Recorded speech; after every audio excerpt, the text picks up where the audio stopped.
هذا النور شفاء صدور فاض وعطر كل لسان وهنا. Bismillahirrahmanirrahim. Assalamualaikum warahmatullahi wabarakatuh. Alhamdulillahilladzi wa kafa. Alhamdulillahilladzi amarna bittaqwa wa nahana 'anil ittiba'il hawa. Asyhadu an la ilaha illallah wa ni'mal wakil wa ni'mal maula wa asyhadu anna Muhammadan abduhu wa rasuluh. Nabiyul Mustafa, Nabiyul Huda, alladzi la yantiqu 'anil hawa in huwa illa wahyu yuha. Wa ala alihi wa ashabihi ahli sidqi wal wafa, amma ba'd.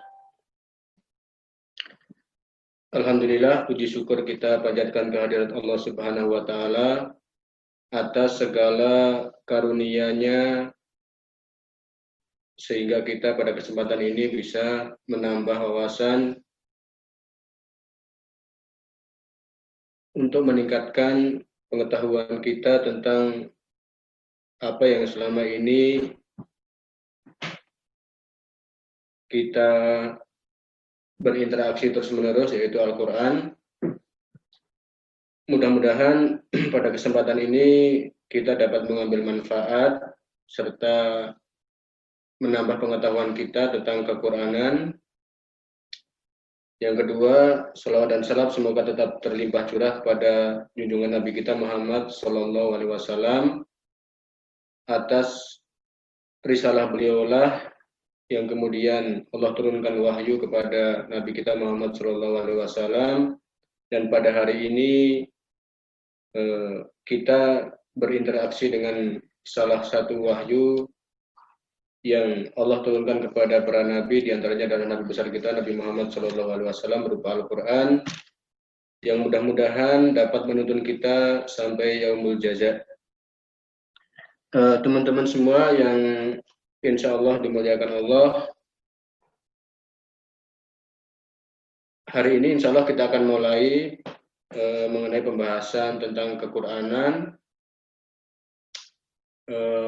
karena Quran yang cetak yang kita hari ini pegang ini penuh dengan sejarah, penuh dengan ilmu gitu ya. Kalau dari sejarahnya mungkin dari sisi tadwin atau kodifikasi atau pengumpulan.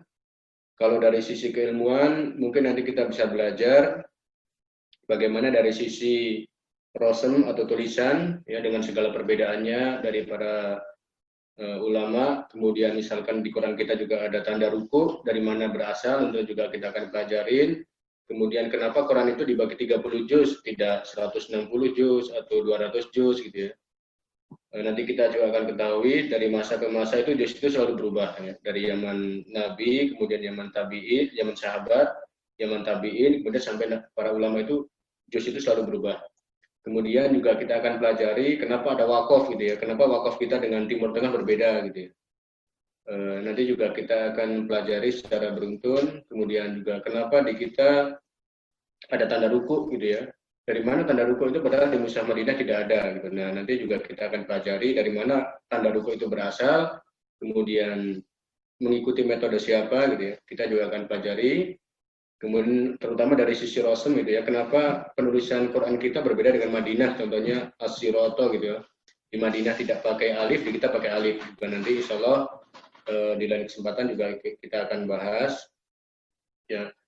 Lagi misalkan kenapa Quran kita selalu ada doa khatam gitu ya, atau kenapa juz kita itu tata letaknya berbeda dengan Quran Madinah. Nah, nanti juga kita akan bahas gitu ya, kenapa bedanya jauh antara satu ayat sampai dengan 2 ayat. Nah, untuk pembahasan pertama ini kita akan lebih mengenal yang disebut dengan istilah mushaf gitu ya. Kalau di pembahasan saya akan membawakan satu buah buku ya, yang ditulis oleh Dr. Hazim bin Said Haidar. Beliau adalah guru di Ma'had Imam Syatibi Saudi Arabia. Dalam buku beliau Madakhal ila Ta'rifi bi Mushafis Syarif, atau pengantar ulumul Quran gitu ya, kalau kita terjemahkan bebas. Dalam pembahasan pertama beliau menerangkan perbedaan mushaf dengan Al-Quran. Jadi, kalau selama ini kita ya bilang mushaf itu ya Al-Quran, Al-Quran itu yang mushaf gitu. Tetapi dari sisi bahasa mungkin akan ada perbedaan gitu. Kata mushaf ini adalah lugah Quraisy atau orang-orang Najd gitu ya. Jadi di Madinah itu ada beberapa suku gitu ya. Jadi ada bahasa mushaf itu biasa dipakai oleh orang-orang Najd. Sementara ada yang menyebut dengan mishaf ya. Mimnya itu dikasrohkan mishaf gitu ya. Itu adalah lugah Bani Tamim atau yang disebut dengan wilayah Hijaz gitu ya. Karena kita ketahui sendiri bahwa salah satu penafsiran dari qiraah sab'ah itu adalah ahrufis sab'ah itu adalah ada lugah Quraisy, lugah Tamim, lugah Hawazin, lugah Bani Ka'ab, kemudian lugah Mudhar gitu ya, dan juga lugah Quraisy gitu ya. Dari sisi bahasan maka dialek yang biasa dipakai adalah dialek Quraisy, yaitu mushaf. Walaupun di Timur Tengah banyak juga yang menyebut dengan mishaf, itu adalah lugah Bani Tamim atau yang biasa beredar di wilayah Hijaz. Sebelum memasuki pembahasan lebih lanjut, mushaf ini biasa disebut dengan mushaf jika ya dalam sebuah kertas ditulis dengan tulisan, kemudian dua kertas itu dijadikan satu, maka disebut dengan mushaf gitu ya. Kalau hanya satu kertas itu disebut dengan suhuf ya. Jadi kalau ada satu kertas satu lembar, maka itu secara bahasa disebut dengan suhuf atau kitab. Tetapi kalau sudah ada dua lembar dijadikan satu, itu biasa disebut dengan mushaf. Yang artinya mushaf itu adalah kumpulan tulisan yang dimasukkan dalam kertas, kemudian dalam kertas itu dijadikan satu, itu disebut dengan mushaf ya. Wasumya al-mushaf mushafan li'annahu ushifa gitu. Disebut dengan mushaf karena kumpulan dari kertas-kertas itu jadikan satu, maka disebut dengan kertas. Kalau ada satu lembar seperti ini ya, maka orang Arab menyebutnya adalah kitab ataupun suhuf gitu ya. Tapi jika ada dua lembar ya, kemudian dijadikan satu dan di dalamnya ada tulisan, maka disebut dengan mushaf gitu ya. Jadi itu secara bahasa gitu ya. Kemudian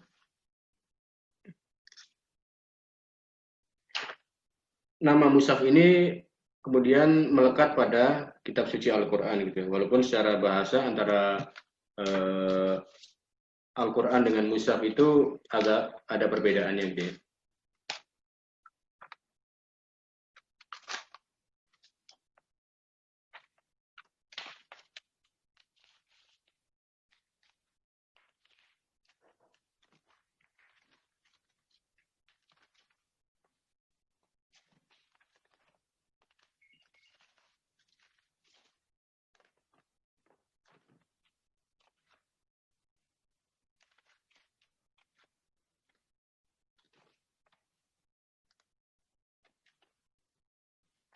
Kemudian apa perbedaan mushaf dengan Al-Quran gitu ya? Kalau mushaf tadi adalah kumpulan dari tulisan-tulisan dalam kertas, kemudian dijadikan satu atau dijilid, itu maka disebut dengan mushaf secara bahasa. Sedangkan Al-Quran adalah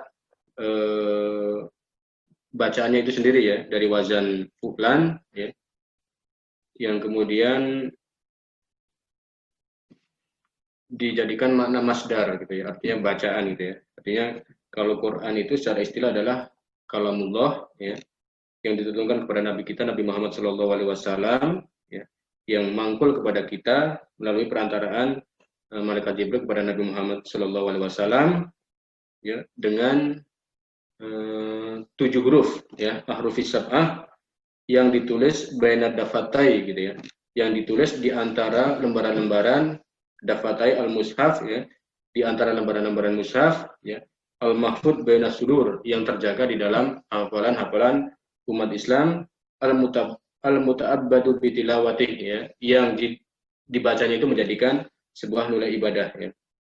Yang al-mu'jizu fi al-fadhihi gitu ya, yang pada lafaz-lafaznya itu mempunyai ijaz atau keagungan ya, baik itu kalimatnya sedikit atau pendek atau juga kalimatnya sangat panjang itu adalah mempunyai mukjizat. Ini saya ambil pengertian dari kitab tadi ya, Al-Madkhal ila Ta'rif bi Mushaf Syarif karangan Dr. Hazim bin Said Al-Haidar gitu ya. Jadi kalau Quran itu lebih umum ya. Setelah ditulis kemudian ada bacaannya maka disebut dengan Al-Quran gitu ya. Kemudian juga ada kandungan ahrufis sab'ah gitu ya. Kalau menurut salah satu ahrufis sab'ah itu dalam pandangan para ulama itu ada sampai kaulnya sampai 6 perbedaan pendapat ya. Saya akan ambil satu pendapat. Menurut Abu Hatim Sijistani ya. Jadi Al-Qur'an itu turun dengan lughah Quraisy ya. Hudail, kemudian Tamim, kemudian Azdi, kemudian Robi'ah, kemudian Hawazin dan Sa'ad bin Bakar gitu ya. Kemudian Ali bin Ahwas menambahkan bahwa ketujuh lughah tadi adalah induknya adalah lughah Quraisy gitu ya. Sementara sebagian pendapat lagi bahwa induk dari semua lughah dalam Al-Qur'an itu adalah lughah mudhor ya. Ibnu Abdul Bar menyatakan bahwa lughah Hudail, lughah Kinanah, lughah Qais, Wadobah, kemudian Tamim, kemudian Asad bin Huzaimah dan Quraisy itu adalah lughahnya lughah mudhor. Jadi kalau teman-teman nanti sering dengar kata-kata ahrufis sab'ah itu para ulama berbeda pendapat mengenai apa makna dari ahrufis sab'ah gitu ya. Sampai ada 6 pendapat ya, di antaranya satu yang tadi saya sebutkan yaitu berkaitan dengan lughah. Ada juga mengatakan berkaitan dengan qiraah sab'ah gitu ya. Tapi yang banyak dijelaskan oleh para ulama diantaranya adalah berkaitan dengan lughah, karena ketika Utsman bin Affan mengumpulkan dalam satu Al-Quran itu adalah ditulis dengan satu bahasa, yaitu bahasa Quraisy atau dialek Quraisy gitu. Saya ulangi lagi, ahrufis sab'ah itu adalah lughah Quraisy, Hudail, Tamim, Azdi, kemudian Robi'ah dan Hawazin, kemudian Sa'id bin Bakar ya. Kemudian pendapat lain mengatakan lughah Hudail, lughah Kinanah, lughah Qais, lughah Dobah, kemudian lughah Taim atau ada yang menyebut dengan Tamim juga, kemudian lughah Asad bin Huzaimah, kemudian lughah Quraisy. Dan Quran yang sekarang berada di tangan kita itu adalah ditulis dengan dialek Quraisy ya. Nanti bagi yang teman-teman sering talaki atau mempelajari tentang qiraah sab'ah itu akan ada banyak perbedaan cara baca. Di antaranya adalah salah satunya adalah tentang dialek gitu ya. Kemudian saya lanjutkan membahas tentang mushaf ini adalah panjang sekali gitu ya. Kalau kita baca di salah satu kitabnya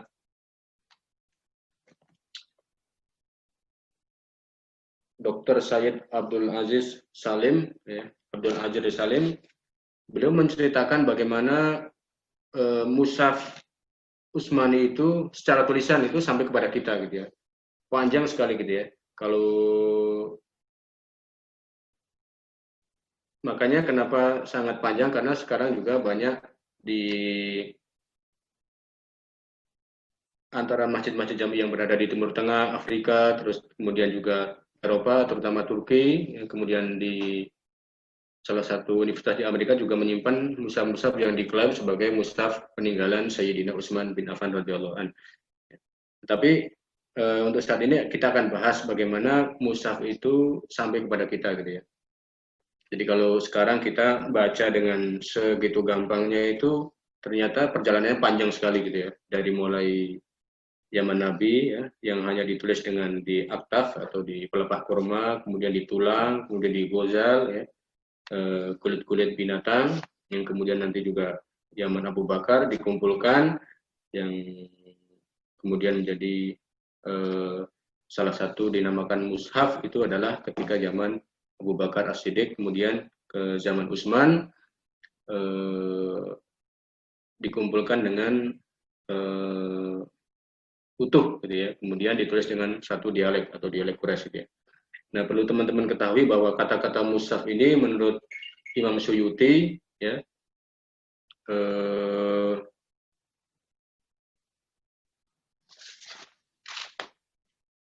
beliau membawakan riwayat dalam Al-Itqonnya, ya, bahwa kata-kata mushaf itu dimulai ketika zaman Abu Bakar As-Siddiq radhiyallahu anhu, ya.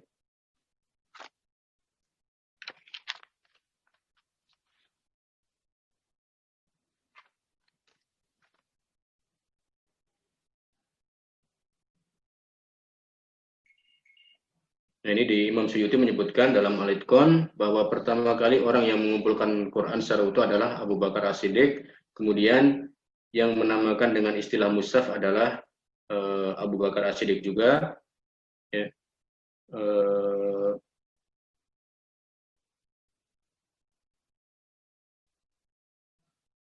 Nah, istilah lugah mushaf ini adalah usulan yang disampaikan oleh Ibnu Mas'ud radhiyallahu an ketika Abu Bakar mengumpulkan mushaf, kemudian mengumpulkan Al-Quran, kemudian terjadi perbedaan pendapat apa yang akan kita namakan dengan pengumpulan ini, gitu ya. Jadi kalau sudah jadi satu kumpulan isi Al-Quran akan dinamakan dengan apa, maka perdebatan banyak yang usul, gitu ya. Ada yang menamakan ini itu, kemudian Ibnu Mas'ud menyatakan bahwa di negara Yaman itu ada buku ketika sudah ditulis dan dijilid itu disebut dengan mushaf, maka usulan Ibnu Mas'ud ini diterima oleh Dewan Pengumpulan Al-Quran pada zaman Abu Bakar, yang kemudian disetujui dengan istilah nama mushaf. Teman-teman bisa baca riwayat ini di Al-Itqon karangan Imam Suyuti. Kemudian yang kedua adalah pengumpulan pada zaman Utsman bin Affan, ya. Pada zaman Utsman ini dikumpulkan Al-Quran dengan satu dialek itu banyak sekali sebabnya, gitu ya. Waktu itu karena sedang terjadi perang di Armenia, ya, di wilayah, kemudian juga di wilayah Syam dan Irak, dan pasukan-pasukan yang diutus oleh Khalifah Utsman ini bersilang pendapat mengenai tata cara membaca Al-Quran, gitu ya. Pengikutnya Ibnu Mas'ud membaca dengan dialek Hudail, gitu ya. Bahkan kalau kita baca sejarah Quran pada zaman Ibnu Mas'ud, ya, ketika Daulah Abbasiyah itu sangat ngeri sekali, gitu ya. Bahkan fitnah membaca Quran itu sangat dahsyat, gitu ya. Ketika Khalifah salah satu Khalifah Daulah Bani Abbasiyah sampai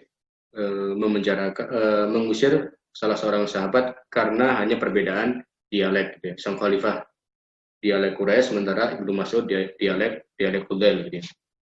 Nah, perbedaan ini kata Hudzaifah bin Yaman itu mengakibatkan para pasukan Muslim itu bertengkar, gitu ya. Yang kemudian Hudzaifah bin Yaman ini menyampaikan kepada Umar bin Khattab untuk diusulkan kepada Utsman, gitu ya, agar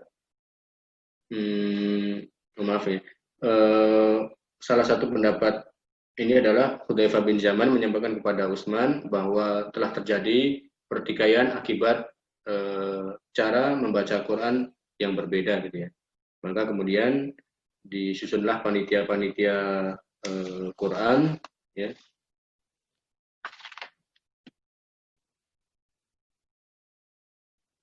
yang kemudian disepakati untuk membuat satu tulisan Al-Quran dengan dialek Quraisy, gitu ya. Ketika ada Zaid bin Sabit, kemudian beberapa sahabat, ketika terjadi silang pendapat maka kembalikan kepada dialek Quraisy, ya, dialek Hudail, kemudian dialek Tamim, dan dialek-dialek yang lain kemudian dihapuskan, gitu ya. Ini beberapa kasus yang terjadi pada zaman Utsman. Kenapa Utsman itu mengumpulkan Al-Quran? Karena terjadi perbedaan pendapat dalam tata cara membacanya, gitu ya. Yang kemudian dalam beberapa disebutkan Utsman membuat Al-Quran, ya, yang ada yang berpendapat 6 Quran, ada yang berpendapat 7 Quran, gitu ya, yang ditulis oleh Utsman, kemudian disertai dengan para qori'nya, artinya membacakan sesuai dengan dialeknya masing-masing, gitu ya. Ini juga di dalam Al-Itqon, para ulama berbeda pendapat tentang jumlah mushaf yang ditulis oleh Sayyidina Utsman bin Affan. yang kemudian dikirimkan kepada penduduk negeri Muslim gitu ya. Yang masyhur adalah di antara salah satu pendapatnya adalah bahwa Utsman dari pendapat Imam Jarkashi gitu ya. Beliau berpendapat bahwa Utsman menulis 4 mushaf Al-Quran ya. Setiap satu Al-Quran itu kemudian dikirim ke daerah Kufah, kemudian Basrah, kemudian Syam, kemudian satu lagi ditinggal di Madinah gitu ya. Kemudian ada yang menambahkan bahwa Quran yang ditulis adalah berjumlah 7, kemudian satu lagi dikirim ke Yaman, kemudian ke Bahrain gitu ya. Nah, ini silang pendapat pertama. Yang kedua, menurut Imam Suyuti, bahwa yang ditulis adalah 5 gitu ya, sebagaimana riwayat dari Ibnu Abi Dawud dalam Al-Masahif gitu ya. Ini adalah riwayat Hamzah Az-Ziyad. Beliau berkata bahwa Utsman menulis 4 mushaf Al-Quran yang kemudian dikirim Quran tersebut ke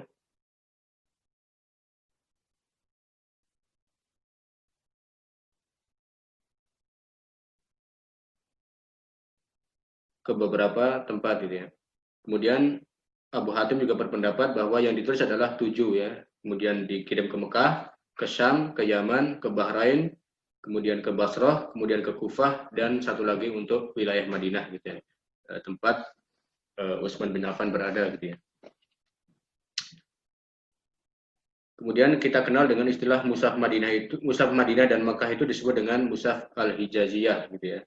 Jadi kalau mushaf yang berada di Mekah dan Madinah itu disebut dengan Hijaziyah, maka nanti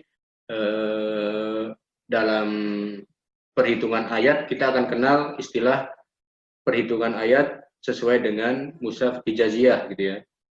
Berarti mushaf yang ada di Mekah dan Madinah jumlah ayatnya sekian gitu ya. Kemudian yang dikirim ke Basrah kemudian ke Kufah disebut dengan mushaf Iraqiyah atau Irak yang sekarang kita kenal gitu ya. Kemudian mushaf yang keenam adalah disebut dengan mushaf Syam gitu ya, wilayah Palestina, wilayah Suriah dan daerah-daerah di luar Arab gitu ya. Walaupun sebenarnya masuk juga dalam Arab, tapi kalau dalam istilah sejarah disebut dengan Ajam gitu ya.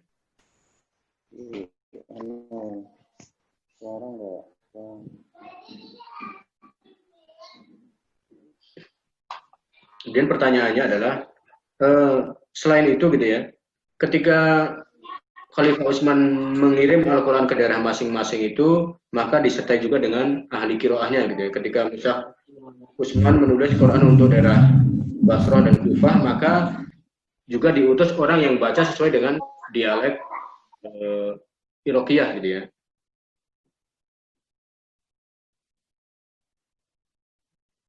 Misalkan gitu ya, Zaid bin Sabit itu adalah orang yang mengajar Al-Quran di wilayah Madinah gitu ya. Kemudian Abdullah bin Sa'id itu mengajar di wilayah Mekah gitu ya.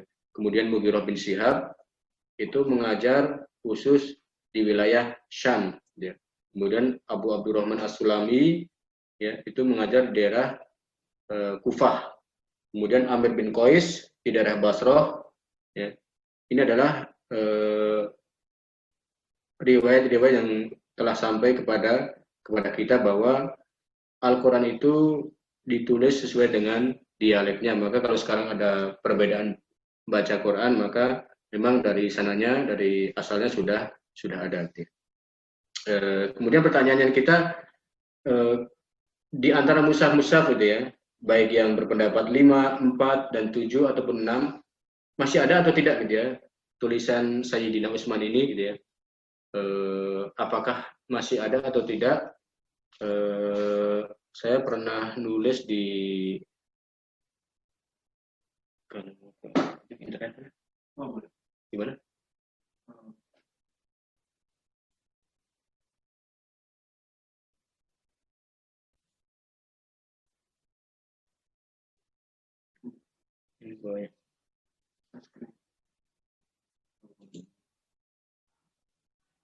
Di sini aja di internet. Di ini aja dulu di internet.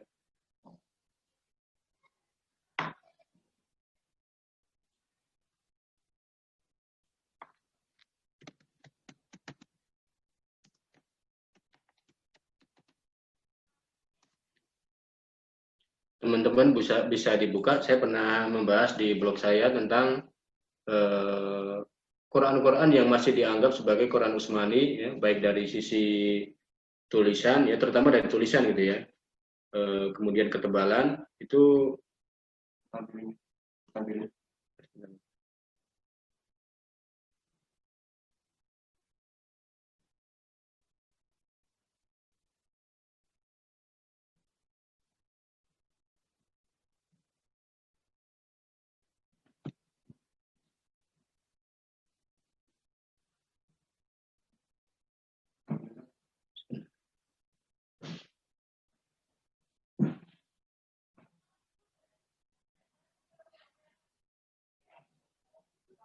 Nah, ini tentang boleh tambah.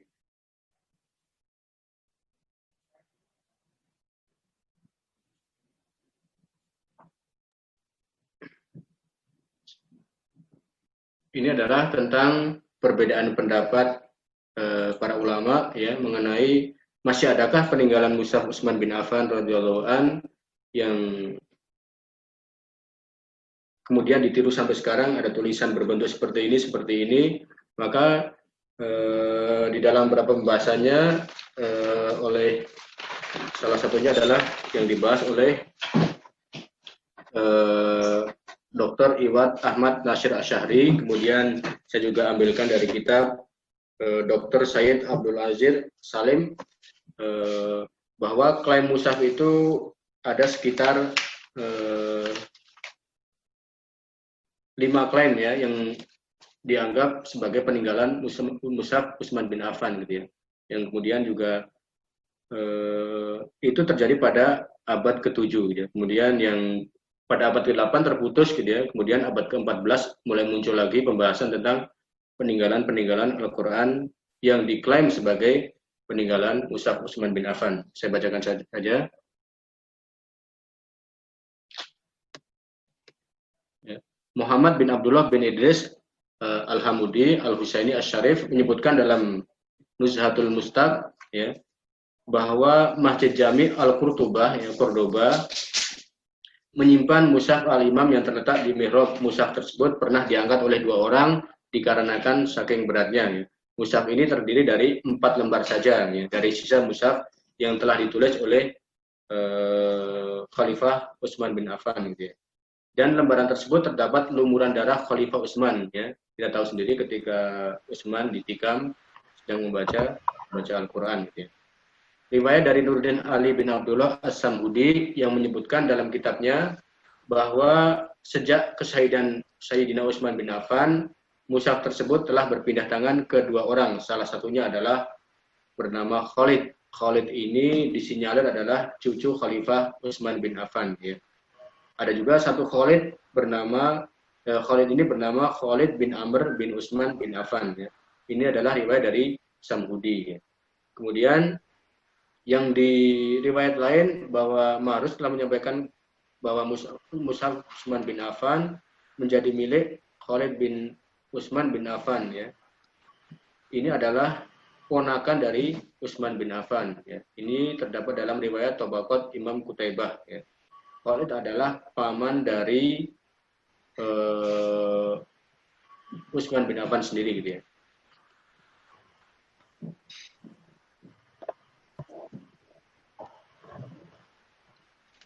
Nah, salah satu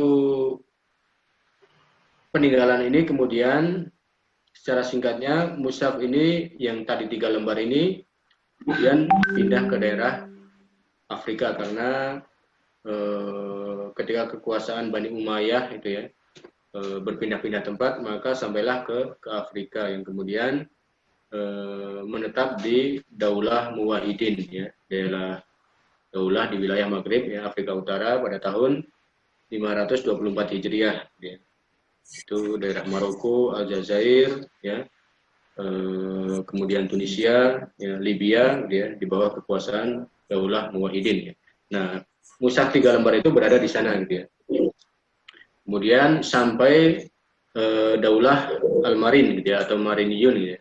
Kemudian setelah daulah itu jatuh ke tangan Portugis, maka tadi mushaf Utsman bin Affan tadi dijarah oleh Portugis yang kemudian ditebus oleh Sultan Muroniyin atau Raja Muroniyin, ya, ditebus dengan seharga 1.000 dinar gitu ya.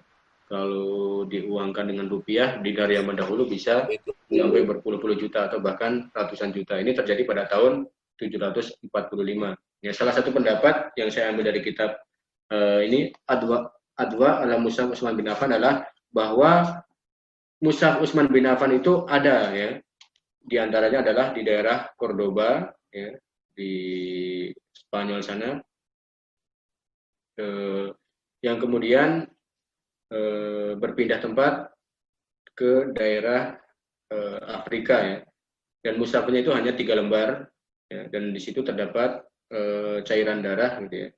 Kalau baca beberapa dari di sirahnya Ibnu Katsir, di situ juga sampai diterangkan surat apa yang kena darah itu, ya. Nah, ini hanya 3 lembar, ya, yang kena percikan darah Sayyidina Utsman, yang kemudian Al-Quran ini diwariskan kepada cucunya. Ada yang mengatakan cucunya, ada yang mengatakan ponakannya gitu ya. Nah, ini silang pendapat, tetapi secara riwayat bahwa mushaf tersebut adalah masih berkaitan dengan mushaf Utsman bin Affan, yang kemudian jatuh ke tangan Portugis, kemudian ditebus oleh Raja Muroniyin, ya, di daerah Afrika, ya, yang ditebus dengan 1.000 dinar.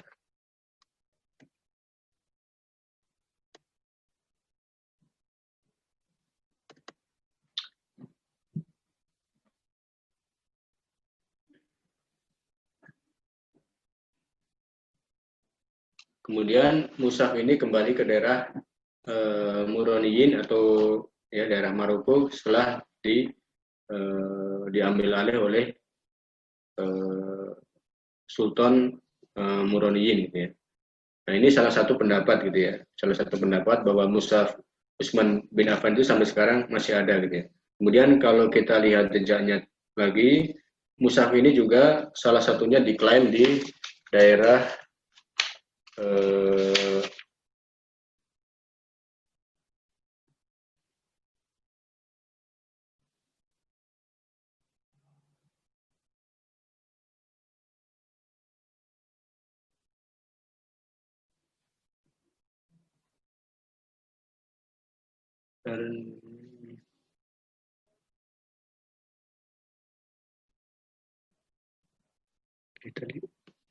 ini mana ya?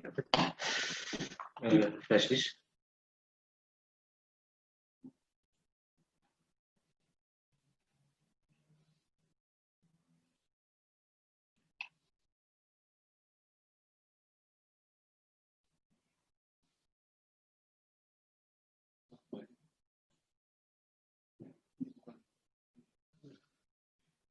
Coba dicoba.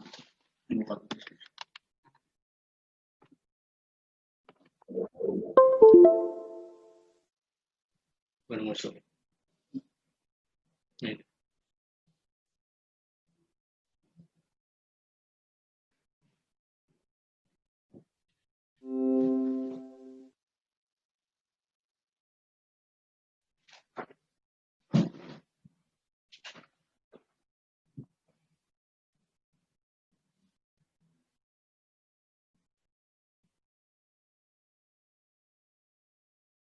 Nah, itu sejarah singkat sedikit tentang mushaf Utsman bin Affan ya. Kalau sekarang misalkan ada yang klaim ya, ada di Mesir ya, di Masjid Jami Al Husain, kemudian ada di Istanbul di Topkapı gitu ya, juga mengklaim punya mushaf Utsman bin Affan.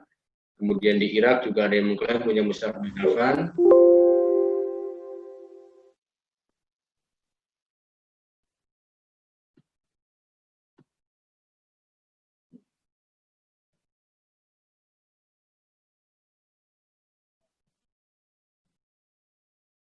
Kemudian satu lagi ada di Kuwait ya, miliknya Raja Kuwait itu Uni Emirat Arab ya. Itu juga mengklaim punya mushaf Utsman bin Affan gitu ya. Jadi banyak sekali yang mengklaim tentang mushaf bin Affan gitu ya. Jadi ini di antara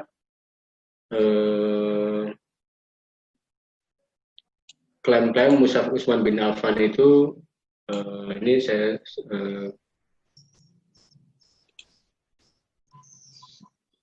di antaranya adalah tadi ya saya sebutkan bahwa Mushaf Utsman itu disimpan di Mesir ya, di Masjid Al Husain gitu ya. Kedua, Mushaf Utsman bin Affan ini tersimpan di daerah Basrah, Irak ya. Ketiga, Mushaf Utsman bin Affan ini tersimpan di Toskon ya, Samarkand, Uzbekistan ya, daerah kelahirannya Imam Bukhari ya. Kemudian daerah Samarkand, bahwa Mushaf Al-Imam ini terletak di kota Homs ya, daerah Suriah ya. Kemudian ada yang mengklaim juga Mushaf ini terletak di museum dalam bahasa Arabnya Tubal Kabuseri, atau di istilah Turkinya adalah Topkapı gitu ya. Nah, ini adalah klaim-klaim mushaf yang sampai sekarang masih diperdebatkan keotentikannya bahwa itu adalah mushaf Utsman bin Affan gitu ya. Tampilannya seperti ini. Nah, ini salah satu adalah mushaf yang diklaim milik Utsman bin Affan, seperti tulisannya. Jadi kalau yang di Topkapı itu 30 juz ya. Kalau ini di Mesir ya, 30 juz dengan tulisan tangan ya. Nah, ini disinyalir adalah salah satu di antara 7 mushaf yang Khalifah Utsman sebar ke beberapa daerah. Nah, ini yang berada di Mesir ya. Nah, kalau yang ini yang berada di Kuwait ya, di daerah bukan Kuwait ya, sebenarnya di Uni Emirat Arab gitu ya. Nah, kalau yang ini yang berada di Topkapı gitu ya. Topkapı di Turki gitu ya. Jadi kalau ada nah, ini berada di Topkapı gitu ya. Kemudian ditulis ulang oleh kerajaan Uni Emirat Arab menjadi 30 juz gitu ya. Yang penampilan mushafnya seperti ini.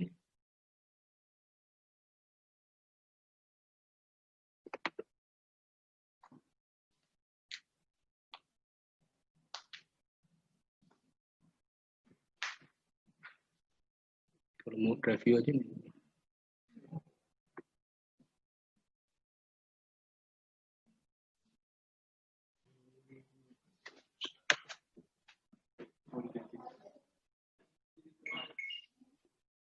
Foto aja ya.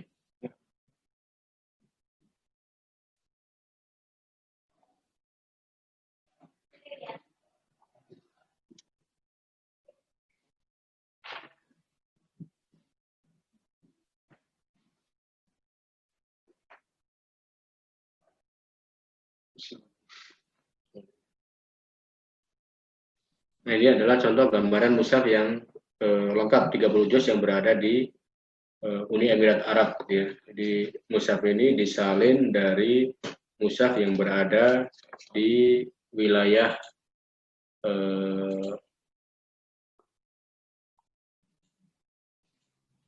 nah, ini salah satu mushaf yang diklaim ya sebagai mushaf Utsman bin Affan, kemudian ditulis ulang oleh negara Uni Emirat Arab ya, yang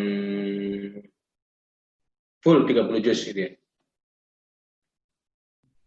Bisa digeser-geser ini ya.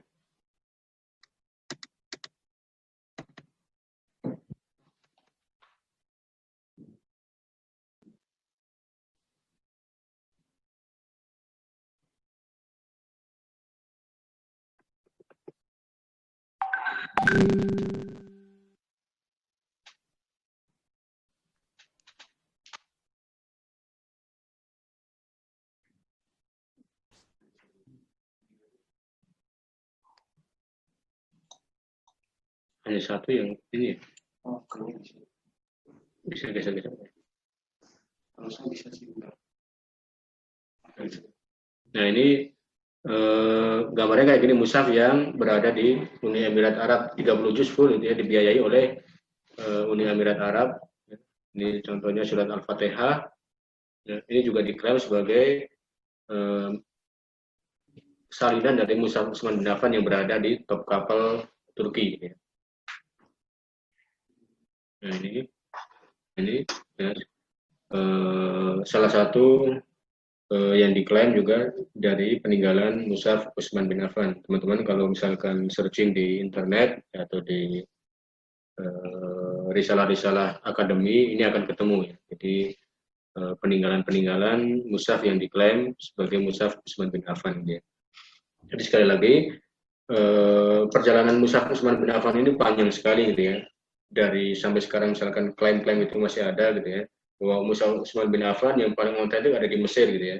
Ada yang mengklaim lagi di Irak, ada yang mengklaim lagi di Uni Emirat Arab, ada yang mengklaim lagi di Istanbul, Turki gitu ya. Kalau di daerah Saudi tidak ada juga di daerah Yaman gitu ya. Itu ada klaim-klaim Mushaf Utsman bin Affan yang menurut mereka itu adalah otentik ya. Teman-teman bisa dibaca dari buku ini ya.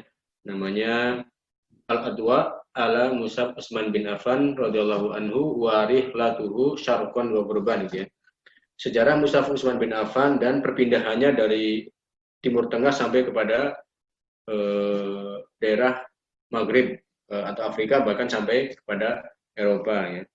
Ini ditulis oleh Jamiah Al-Iskandariyah ya, Iskandariyah Mesir gitu ya. Jadi di situ diceritakan keberadaan Mushaf Utsman bin Affan dengan berbagai riwayat ya. Di sini berbagai riwayat dari para ulama hadis gitu ya. Kemudian juga ahli sejarah yang menyatakan bahwa Mushaf Utsman bin Affan itu peninggalannya sampai sekarang masih ada ya. Terlepas dari pro dan kontra, tetapi semua itu bersandar pada riwayat gitu ya. Yang mushaf yang kita pakai sekarang ini juga menyalin dari mushaf-mushaf tersebut gitu ya, dengan segala perbedaan metodenya. Kemudian dari mushaf-mushaf tadi itu bukan hanya terjaga dari tulisan, tapi juga terjaga dari sisi bacaan gitu ya. Oleh karena terjaga dari sisi bacaan, maka perpaduan menulis itu juga dipadukan dengan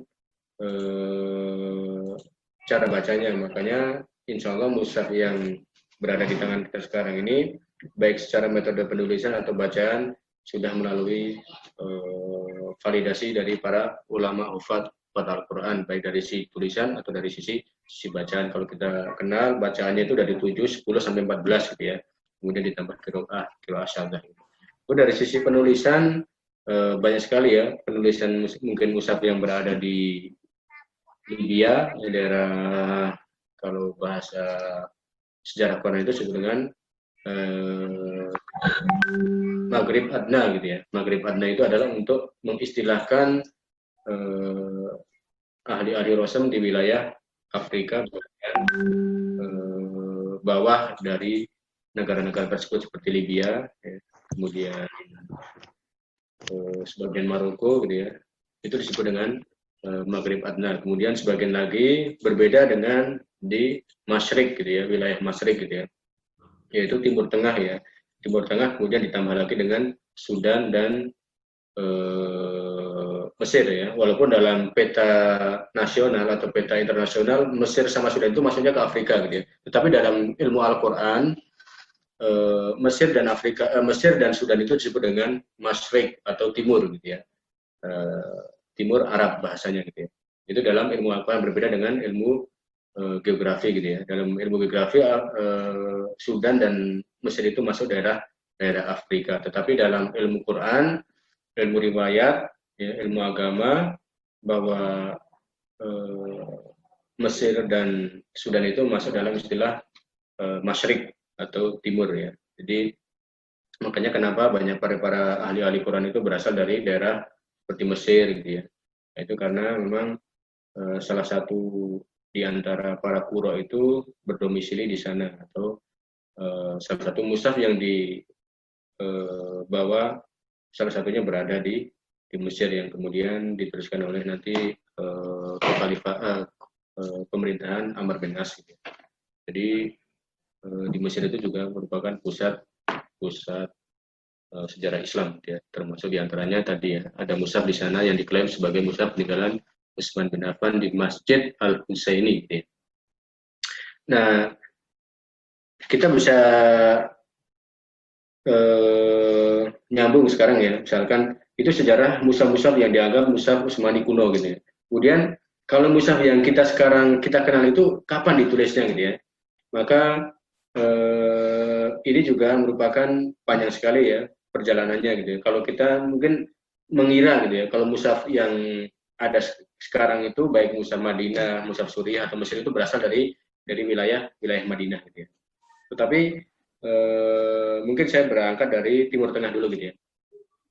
Mushaf di Timur Tengah itu semuanya berasal dari atau bersumber dari mushaf yang sebenarnya dulu adalah berasal dari mushaf Turki Utsmani gitu ya. Yang waktu itu Turki Utsmani menguasai wilayah daerah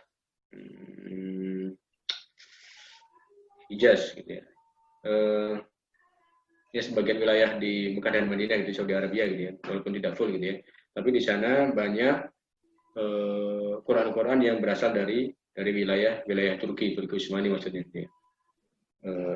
Yang tulisannya belum, menurut para ulama belum sesuai dengan kaidah Rasul Utsmani gitu ya. Yang kita kenal dengan istilah mushaf, mungkin salah satunya mushaf Bahriyah gitu ya. Bahriyah itu artinya laut, kelautan gitu ya. Kalau kita kenal, maka standar mushaf Indonesia itu ada istilah mushaf Bahriyah dan mushaf Bombay gitu ya. Bahriyah itu adalah milik angkatan Turki Utsmani yang waktu itu melaut di daerah atau kerjasama dengan Aceh gitu ya. Maka ketua Lajnah Pentasihan pertama itu adalah Abu Bakar Aceh, seorang ulama di wilayah Aceh gitu ya. Nah, mushaf yang dijadikan adalah mushaf Bahriyah ya, atau mushaf Turki gitu ya. Kemudian kita beralih ke daerah mushaf yang satu lagi, misalnya daerah Irak gitu ya. Mushaf Irak itu juga sudah ada yang kita kenal dengan istilah mushaf ya seperti mushaf kita ya, seperti mushaf Bombay gitu ya. Seperti mushaf Bombay yang tulisannya seperti ini ya, itu biasa dikenal dengan istilah mushaf Bombay gitu ya. Sejarahnya panjang kenapa disebut dengan Bombay. Bombay itu artinya India gitu ya. Mumbai gitu, Mumbai India gitu. Tapi mushaf ini kalau kita telusur sejarahnya adalah berasal dari wilayah Irak ya, atau maka ketika kita kecil kita sering mengaji dengan Quran dengan metode ini nih ya, metode Baghdadiyah gitu ya. Turutan kalau orang Jawa nyebutnya ya. Itu sebenarnya adalah metode Baghdadiyah ya, yang kemudian kita kenal dengan istilah turutan gitu ya. Kalau sudah nah ini makanya ada gambar gambar Makkah Madinah, kemudian ada gambar setelah apa itu, setelah kita selesai wassalam itu menunjukkan adalah Darussalam itu adalah untuk menyebut waktu itu adalah untuk daerah kota Baghdad gitu ya. Nah, kita pasti kenal dengan turutan ini gitu ya. Nah, ini adalah Quran-Quran yang beredar waktu dulu di daerah timur, di Turki Utsmani, kemudian wilayah Baghdad gitu ya. Nah, kemudian wilayah Baghdad yang kita kenal sampai sekarang mushafnya juga kita mungkin masih punya mushaf semacam ini gitu ya. Walaupun ini sebenarnya dari asal usulnya adalah dari wilayah Irak, kemudian memang terkenal dengan mushaf Pakistan atau mushaf India gitu ya. Mushaf Bombay gitu ya. Ini adalah mushaf-mushaf yang berada di daerah wilayah Afrika gitu ya. Ini juga beda cara metodenya gitu ya. Yang tadi disalin dari mushafnya Utsman bin Affan yang tadi saya sebutkan gitu. Ini juga mushaf di wilayah Afrika seperti ini tulisannya ya. Namanya mushaf Muhammadi gitu ya. Karena waktu itu yang memimpin adalah mushaf Raja Muhammad gitu ya. Nah, ini adalah contoh-contoh mushaf yang disalin dari contoh mushaf-mushaf tadi yang saya sebutkan. Mushaf Utsman bin Affan itu tadi disalin kemudian jadinya seperti ini gitu ya. Jadinya tidak, zaman dulu jadinya tidak makin mudah, tapi waktu itu kadang agak sedikit runyem gitu ya, sedikit belum jelas juga gitu ya. Yang kemudian semua penelitian-penelitian ini masih dianggap para ulama belum memenuhi standar kaidah Rasul Utsmani gitu ya. Karena maka lahirlah para ulama-ulama yang memang konsen di bidang Rasul gitu ya. Nah, seperti Imam Abu Amr Adani, kemudian muridnya Imam Abu Dawud An-Najah gitu ya. Mereka membuatkan metode bagaimana cara penulisan Al-Quran itu sesuai dengan riwayat yang ada gitu ya. Makanya nanti kalau kita baca di kitab aslinya itu misalkan menuliskan sirot itu ya, an-annya panjang sekali, an, kemudian menulis sirot itu kayak gini gitu ya, panjang sekali ya. Jadi tidak sekedar menulis asiroto asiroto sesuai dengan bacaannya, tidak, tapi ada riwayatnya yang sampai kepada tata cara penulisan seperti tadi gitu ya, baik riwayat itu bacaan atau riwayat itu secara penulisan itu ada semua. Nah, kemudian dahulu yang beredar pada abad itu 14 Hijriah itu hanya mushaf Turki Utsmani sama mushaf di daerah Baghdad gitu ya, yang tidak besar-besaran yang dibiayai oleh putri dari Raja Abdul Hamid di Turki ya, yang membiayai cetak besar-besaran di daerah Irak gitu ya. Kemudian kita kenal dengan istilah mushaf Auqaf Baghdad gitu ya, yang disertai dengan metodenya tadi seperti turutan tadi gitu ya, yang banyak dicetak di Jawa yaitu Menara Kudus gitu ya. Nah, satu lagi misalkan ya, kemudian mushaf yang sampai kepada kita saat ini itu sebenarnya yang sudah ada bentuk tanda misalkan perbedaan antara Madinah dengan mushaf yang berada di wilayah Libya, kemudian India, dan di kita sendiri itu berasal dari tahun 1308 Hijriah ya, mushaf. Mushaf itu pertama ditulis oleh ulama yang bernama Syekh Muhammad Al-Mukhalilati gitu ya. Jadi metode penulisan yang ada di sekarang dipakai mushaf Madinah, kemudian yang dipakai mushaf kita itu berasal dari ahli rosem yang bernama Syekh Muhammad Ridwan Al-Mukhalilati ya. Sekali lagi, mushaf yang berada di tangan kita seperti contohnya mushaf ini ya, mushaf Bukhara ini ya, mushaf Bukhara ini pertama kali tulisannya itu berawal dari, sesuai dengan kaidah Rasul Utsmani itu sudah berawal dari tahun 1308 Hijriah. Walaupun metodenya sudah ada ya, metodenya itu sudah sejak yang mendahulu gitu ya. Ini kalau di sini ada metodenya sudah dimulai dari sejak tahun 1444 Hijriah gitu ya. Nah, itu sudah ada metodenya, tetapi aplikasi ditulis secara lengkap dalam 30 juz itu baru dimulai tahun 1308 Hijriah yang dimulai oleh Syekh Muhammad Ridwan Al-Mukhalilati Al-Misri gitu ya. Nama beliau adalah Ridwan bin Id bin Muhammad Sulaiman Al-Mukhalilati yang dikenal dengan Abu Id gitu ya. Jadi beliaulah yang menulis rosem mushaf Utsmani sesuai dengan standar Utsmani gitu ya. Kaidah Utsmani itu beliau yang pertama gitu ya. Pada abad ke-14 Hijriah, seorang ahli qiraah di Mesir gitu ya. Beliau memiliki kitab yang disebut dengan Irsadul Qurra wal Katibin ya. Jadi beliau menggunakan metodenya Imam Abu Amr Ad-Dani, kemudian Imam Abu Dawud An-Najah. Hanya saja beliau cenderung kepada Imam Abu Amr Ad-Dani gitu ya. Jadi mushaf Mesir zaman dahulu, mushaf Madinah zaman dahulu itu kata sirot itu masih pakai alif ya, karena dulu menggunakan metodenya Imam Abu Amr Ad-Dani, yang menulis adalah Syekh Muhammad bin Id Al-Mukhalilati. Jadi kalau kita lihat mushaf-mushaf Mesir pada zaman dahulu itu kata siroto yang di Al-Fatihah itu menggunakan alif.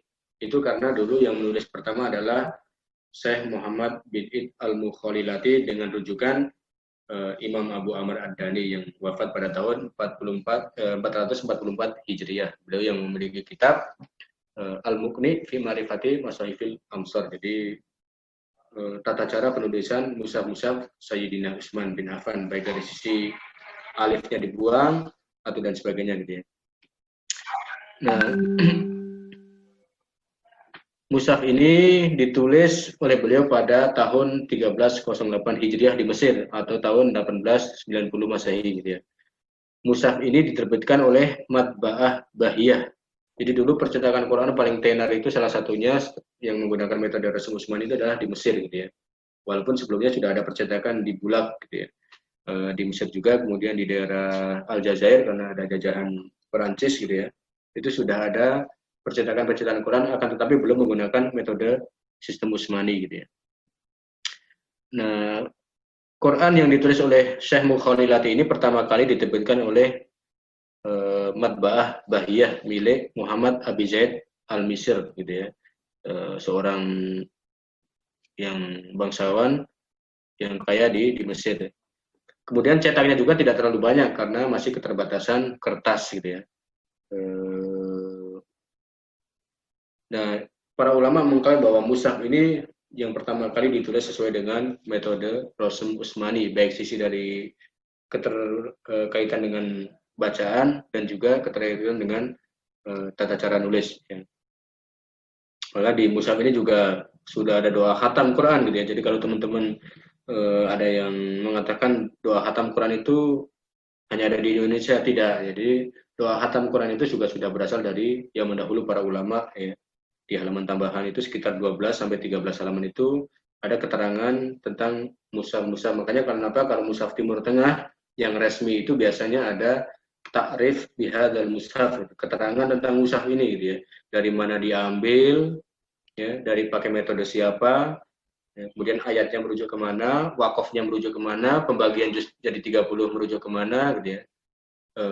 Itu diterangkan ya. Termasuk misalkan mushaf Libya itu bukan 30 juz tapi 60 juz gitu ya. Nah, ini juga perbedaan dari tata cara pembagian juz. Makanya di mushaf Timur Tengah itu atau di Afrika itu yang resmi itu biasanya ada biografi mushaf ini ya. Istilahnya biografi lah atau kata pengantar mushafnya gitu ya. Untuk menunjukkan mushaf ini pakai metode siapa, kemudian ditulis dengan riwayat siapa gitu ya. Kalau yang beredar di kita, kenapa mushaf riwayat Imam Hafiz gitu ya? Karena dulu pengaruh Turki, salah satunya adalah pengaruh Turki Utsmani yang sudah menyebarkan Quran. Karena Turki Utsmani itu adalah mengikuti bacaan Imam Hafiz ya. Secara fikih Imam Abu Hanifah, kemudian Abu Hanifah itu dalam membaca Quran pakai riwayat Imam Abu Hafiz, maka Turki Utsmani itu karena mazhabnya mazhab Hanafiyah, Imam Hanafi, maka Qurannya pun disamakan dengan bacaan Imam Abu Hanifah yaitu riwayat Hafiz. Maka yang beredar di kita paling banyak adalah riwayat Hafiz gitu ya. Jadi itu sejarah kenapa mushaf yang banyak beredar itu adalah mushaf Hafiz gitu. Nah,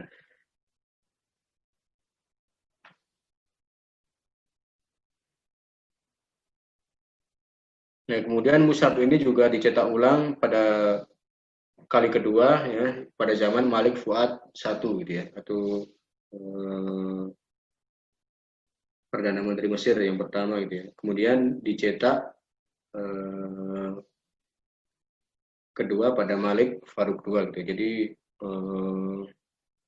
terus menerus diperbanyak gitu ya karena sudah adanya kertas gitu ya.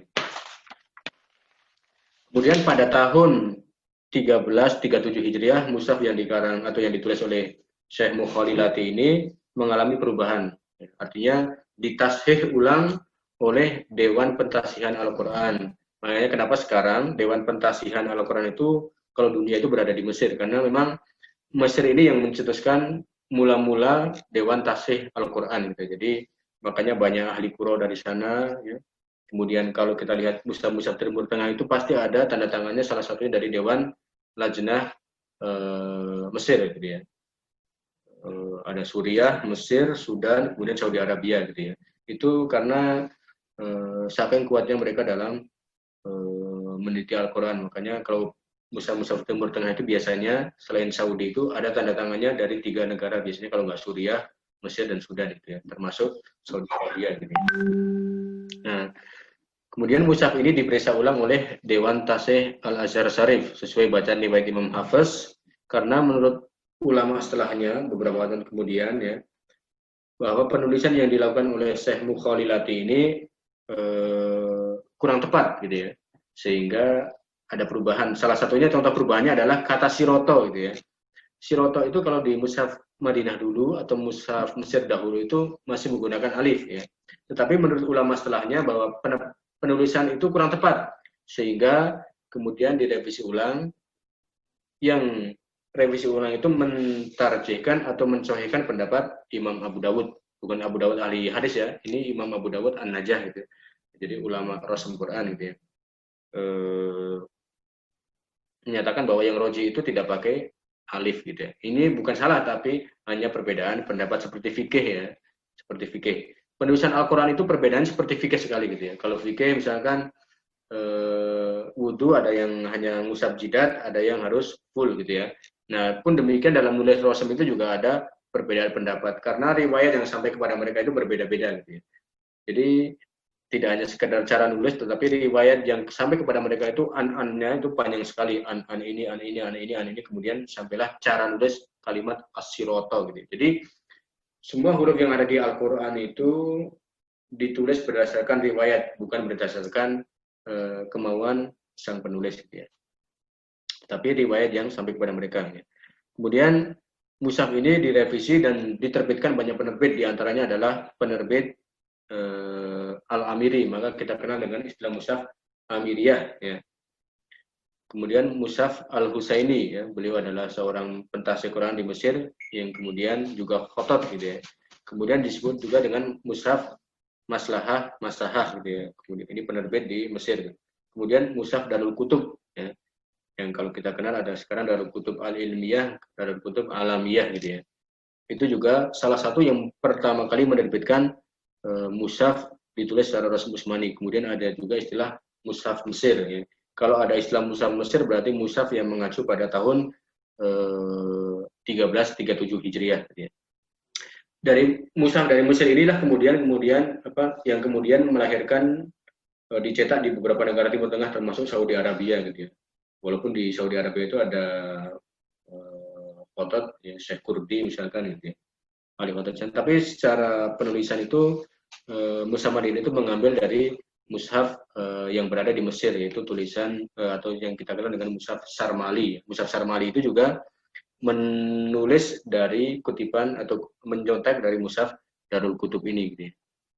Dan mushaf ini ditulis ulang oleh Syekh Ja'far Baik gitu ya.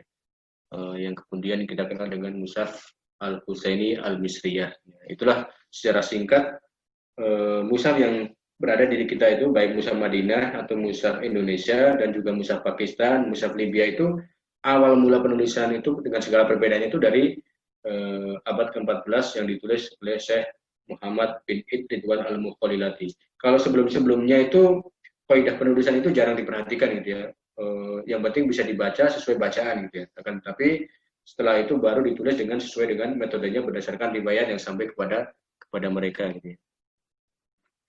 Nah, di antara yang memeriksa ulang mushaf ini adalah Syekh Nasif, Syekh Mustafa Anani, kemudian Syekh Ahmad Al-Iskandari, kemudian juga Syekh Muhammad Ali Al-Husaini yang dikenal dengan mushaf Al-Husain gitu ya. Kemudian mushaf ini diberi harokat atau beri tanda baca berdasarkan tanda baca dari riwayat Imam Ahmad Al-Khalil Al-Farahidi gitu ya. Jadi kalau ada sukun bentuknya gitu itu berarti dari tanda sukunnya Imam. Nah, nanti kita akan bahas sukun itu dari mana, tasdid itu dari mana, huruf alif ba ta itu dari mana gitu ya. Itu nanti kedepannya kita bahas gitu. Jadi di Al-Quran itu semuanya ada metodenya. Kenapa sukun itu gitu ya? Kenapa sukunnya dengan Indonesia beda bulat gitu ya? Kenapa sukunnya tulisan Arab berbeda dengan sukunnya di Al-Quran gitu ya? Kenapa ya di tulisan Arab biasa pakai titik, ya di tulisan Arab Quran tidak pakai titik, itu ada metodenya dan ada yang ulama yang mencetuskannya gitu ya. Ada juga mushaf-mushaf yang diberi tanda seperti di wilayah Maghrib, kemudian Andalusia itu juga agak berbeda gitu ya. Kemudian mushaf ini dicetak secara besar-besaran pada tahun 1376 Hijriah ya.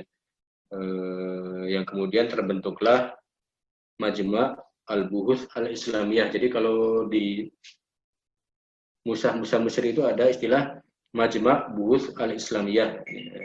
Itu adalah Dewan Pentasihan Al-Quran Dunia gitu ya. Jadi sekali lagi mushaf-mushaf yang sekarang beredar itu awal mulanya memang berasal dari daerah Mesir gitu ya.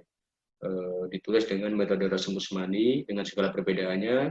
Itu diawali dari tulisan Syekh Muhammad bin Ridwan Al-Mukhalilati, pada tahun 1308 Hijriah yang kemudian menyebar ke daerah Timur Tengah, ya, Semenanjung Arab, ya, termasuk Suriah, kemudian Saudi Arabia, kemudian daerah-daerah Arab lah pokoknya, ya, itu berasal dari kebanyakan dari Mesir, gitu ya. Jadi kalau kita sekarang kenal mushaf tulisannya Syekh Utsman Toha, itu sebelumnya adalah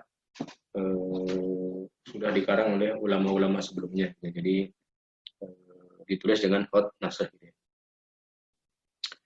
Kemudian dari rumusan para panitia ini tadi, maka di mushaf Timur Tengah itu yang resmi, ya, mushaf yang resmi itu cetakan, terutama cetakan Syria, Saudi Arabia, kemudian Mesir, itu pasti ada takrif bihadzal mushaf, gitu ya. Jadi intinya ingin menerangkan mushaf ini dari mana asalnya, itu diterangkan semua kalau cetakan Timur Tengah. Berbeda dengan kita, ya, di kita itu di belakangnya nggak ada sama sekali, gitu ya. Tapi insya Allah terbitan Syamil mulai tahun ini, ya, yang menggunakan yang di mushaf tahajud itu akan ada takrif bihadzal mushaf, artinya pengertian mushaf ini, gitu ya. Keterangannya diambil dari mana, misalkan di kita juga ada, misalkan di bawah lam itu selalu ada angka 5, gitu ya. Itu juga kita terangkan dari mana asalnya, gitu ya. Kalau sebelumnya kok di bawah lam itu ada kayak ada angka 5, nah itu dari dulu tidak pernah diterangkan. Sementara kalau di Timur Tengah itu diterangkan, gitu ya. Sementara di kita tidak, gitu ya. Nah, ini mulai tahun ini insya Allah di kita akan kita terangkan dari mana mushaf ini metodenya, kemudian merujuk kemana, dari sisi juz, dari sisi waqaf, dari sisi tanda baca dan sebagainya, itu ada rujukannya. Mungkin itu saja ya perkenalan pertama, ya. Nanti kita kedepannya akan langsung bahas, ya, misalkan surat Al-Fatihah, gitu ya, wakafnya ada berapa, gitu, itu metode siapa, gitu ya. Jadi kita sebagai orang-orang yang mungkin setiap hari berkecimpung di Al-Quran harus tahu isi dalam Al-Quran itu, ya. Kalau ini hanya tahu tentang sejarahnya, ya, kapan dikumpulkan, kapan ditulis ulang, bagaimana dulu tulisan-tulisan mushaf Utsmani itu berada, gitu ya. Kalau sekarang sangat mudah sekali, gitu ya. Kalau dahulu masya Allah, ya, sulit sekali, yang kemudian Allah ilhamkan kepada para ulama agar umat ini bisa lebih mudah dalam membaca Al-Quran. Maka dari tulisan seperti ini, ya, kemudian menjadi, ya, dari tulisan seperti ini, ya, yang sangat susah dibaca oleh orang-orang non-Arab, kemudian mudah sekali dibaca oleh kita sampai jadi seperti ini, gitu ya. Tulisannya jadi sangat jelas, gitu ya. Nah, tidak sampai hanya itu saja kita mengetahui bahwa mushaf itu dulu kayak gini, kemudian, tapi kita harus tahu juga, misalkan ini ada tanda ain, gitu ya. Kok di Timur Tengah mushaf Madinah, mushaf Mesir nggak ada ain, gitu ya. Ini teh apa, gitu ya. Nah, itu juga menjadi bahasan yang sangat menarik, gitu ya. Kemudian ini misalkan, gitu ya, kenapa nulis di hako itu pakai alif berdiri, gitu ya, sementara di mushaf Madinah tidak ada. Nah, itu juga ada ilmunya, gitu ya. Misalkan atroba, gini ya, ini tulisan atroba, gitu ya. Kenapa pakai alif bukan pakai alif kecil, gitu ya. Kalau orang Arab nyebutnya alif kecil itu alif khonjariyah, gitu ya. Itulah teman-teman mungkin sedikit perkenalan tentang sejarah mushaf Utsmani itu, ya, baik itu manuskripnya atau mahtutat, mushaf lamanya yang kemudian ditulis dengan metode yang sangat mudah, ya. Mushaf yang kita kenal dengan mushaf tadi, ya, berawal dari mushafnya mushaf Mukhalilati, ya, yang sangat mudah untuk kita baca saat ini. Nah, ini dulu, ini yang saya, ya, ini dulu mushaf Mukhalilati masih ditulis dengan manual sekali, gitu ya. Ini adalah mushaf yang pertama kali menggunakan metode Rasm Utsmani. Kalau gitu berarti sebelumnya ditulis dengan tidak Utsmani, ya. Sebelumnya ditulis dengan bahasa Arab apa adanya, seperti kitab, ya. Jadi dulu Al-Quran itu ditulis dengan bahasa Arab, tetapi tidak pakai kaidah Rasm Utsmani. Kaidahnya adalah kaidah bahasa Arab. Maka tidak semua kaidah bahasa Arab itu sama dengan cara penulisannya dengan kaidah di Quran. Jadi banyak sekali penulisan di Al-Quran meskipun bacaannya sama, tetapi penulisannya tidak sama dengan bahasa Arab pada umumnya. Inilah kelebihan Rasm Utsmani yang mengcover atau mengakomodasi semua bacaan yang ada, gitu ya. Jadi karena tulisan rasmi itu juga berkaitan dengan bacaan ini. Misalkan ada satu tulisan bisa dibaca dua cara, nah itu memungkinkan untuk dibaca dua cara, maka tulisan resminya juga, riwayatnya juga berbeda. Ini adalah ya, mushaf yang ditulis oleh Syekh Ridwan Mukhalilati. Nah, kalau kita lihat di sini Al-Fatihah itu sirotonya masih panjang gitu ya. Ini mushaf Mesir yang mendahulu gitu ya. Itu sirotonya masih panjang gitu ya. Pakai alif, bukan pakai alif kecil ya. Nah, ini adalah mushaf yang dulu berada di Mesir yang kemudian di revisi ulang oleh Dewan Tasih. Bukan revisi sebenarnya, hanya mensohikan pendapat yang satu. Jadi ada dua pendapat, yang satu pakai alif, yang satu tidak, maka ditarjih atau dirojihkan pendapat yang kedua, yaitu muridnya Imam Abu Dawud An-Najah dengan kitab Mukhtasar Tabjin fi Ja'i Tanzil. Jadi teman-teman, semua yang ada di Quran ini adalah ada ilmunya, ada riwayatnya, ada kitab rujukannya, tidak serta-merta seperti hal biasa gitu ya, baik dari nama surat gitu ya. Bahkan dari juz juga ya, kalau kita kenal sekarang 30 juz, dulu ada 150 juz ya.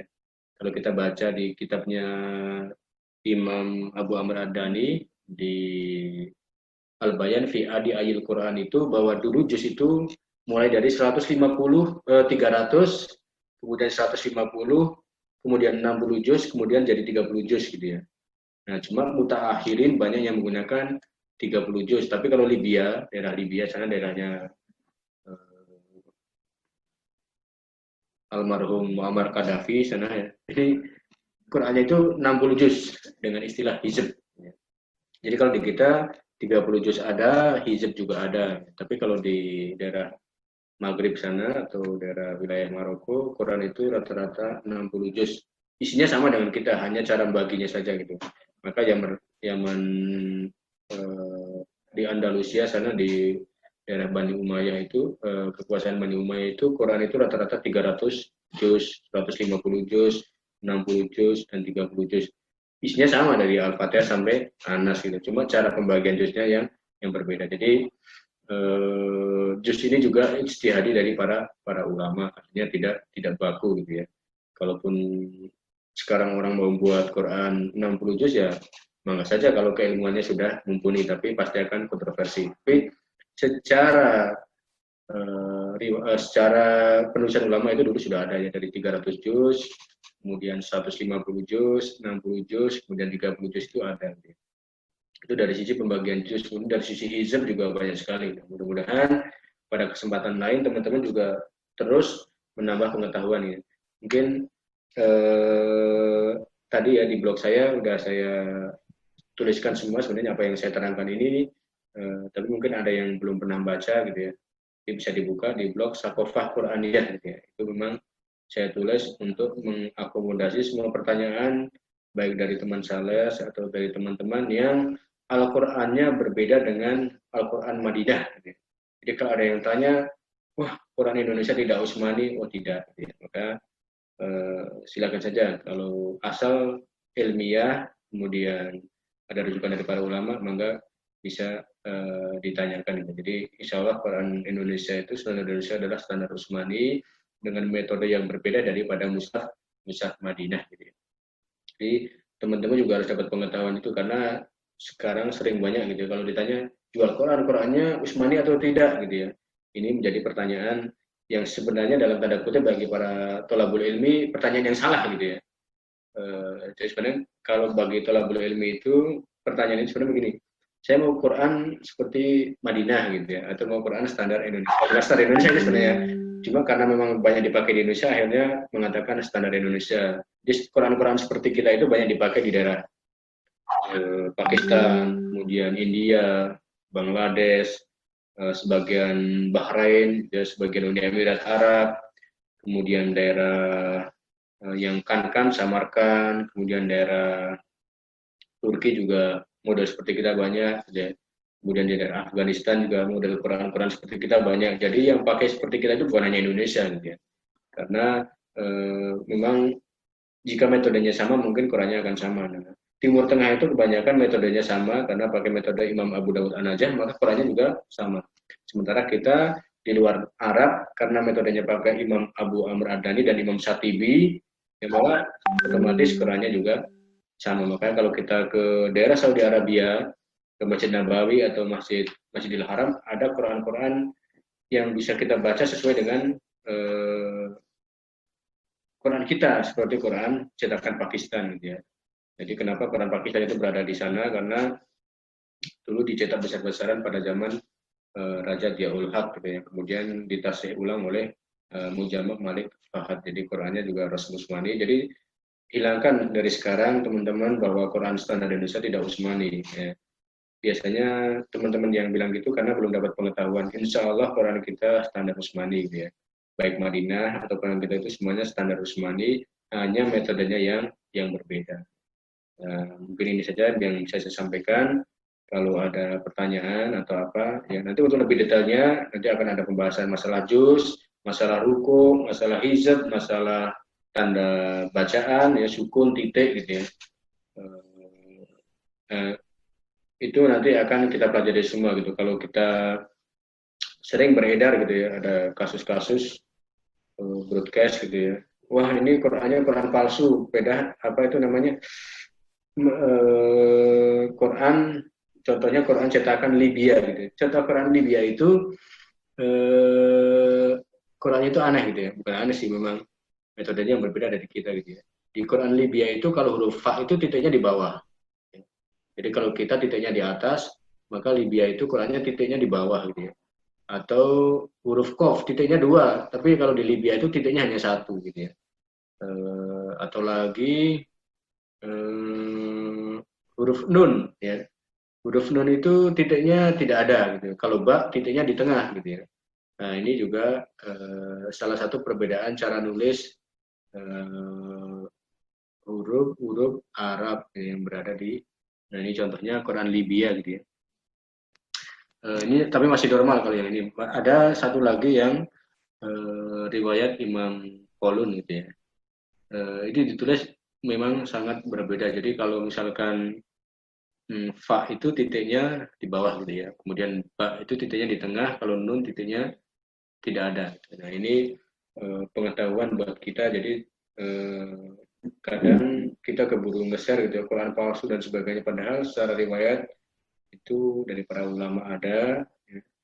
Kemudian sekali lagi kalaupun ada Quran berbeda, asal itu ada penanggung jawab dari negara atau Dewan Tafsir Quran, maka jangan dipersoalkan ya. Jadi karena mungkin kita mempersoalkan karena kita belum tahu ya, termasuk tadi ya masalah Usmani tidak Usmani gitu ya.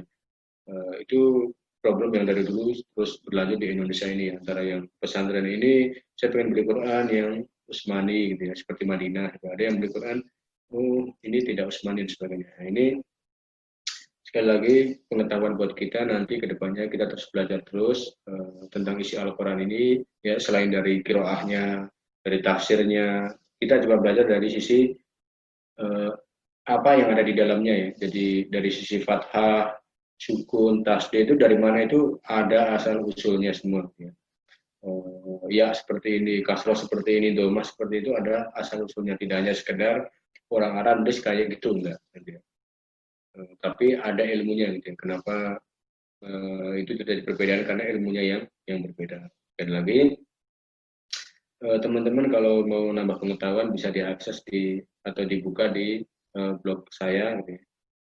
Syakofah Quraniyah gitu ya. Itu akan semuanya ada bahasanya, masalah ruku, masalah wakaf, masalah rosem, masalah seperti yang tadi disampaikan ya, asal usul mushaf Utsmani dan sebagainya, itu ada semua. Insya Allah kedepannya kita akan belajar secara runut ya, mungkin dari masalah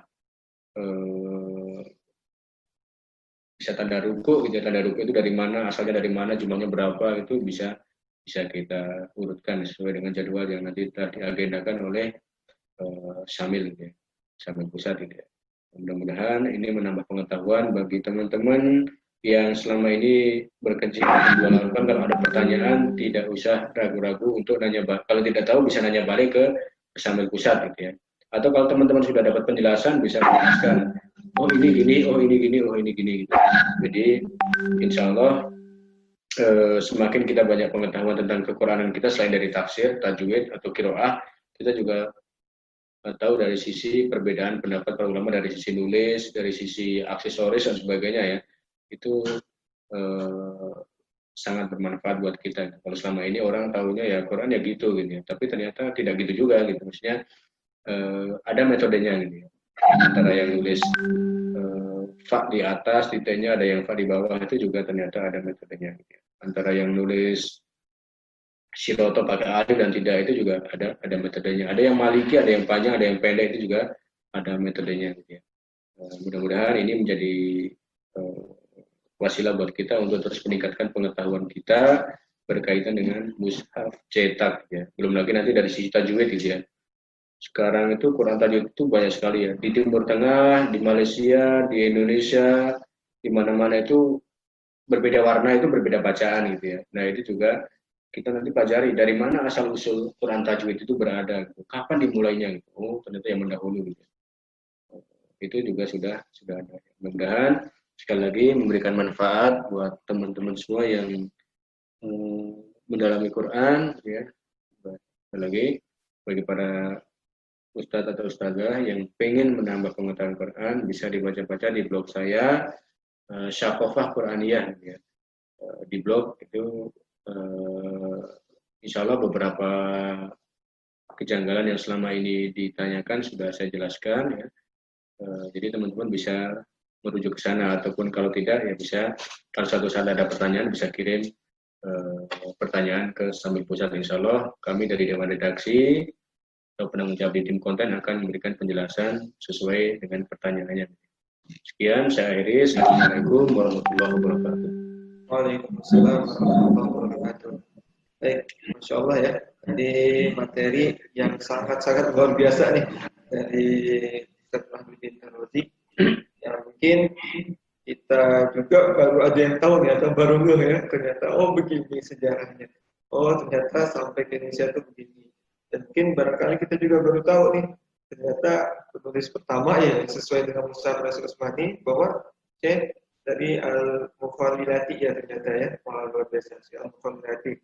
Kemudian banyak juga nanya kenapa yang beredar itu ternyata banyaknya mushaf dari boleh bilang dari Imam Hafiz ya, boleh bilang ternyata dari Ustaz Abdul juga sudah menjelaskan bahwa sejarahnya dari Turki Utsmani juga di ujungnya ya, kerajaan yang menjaya pada masanya.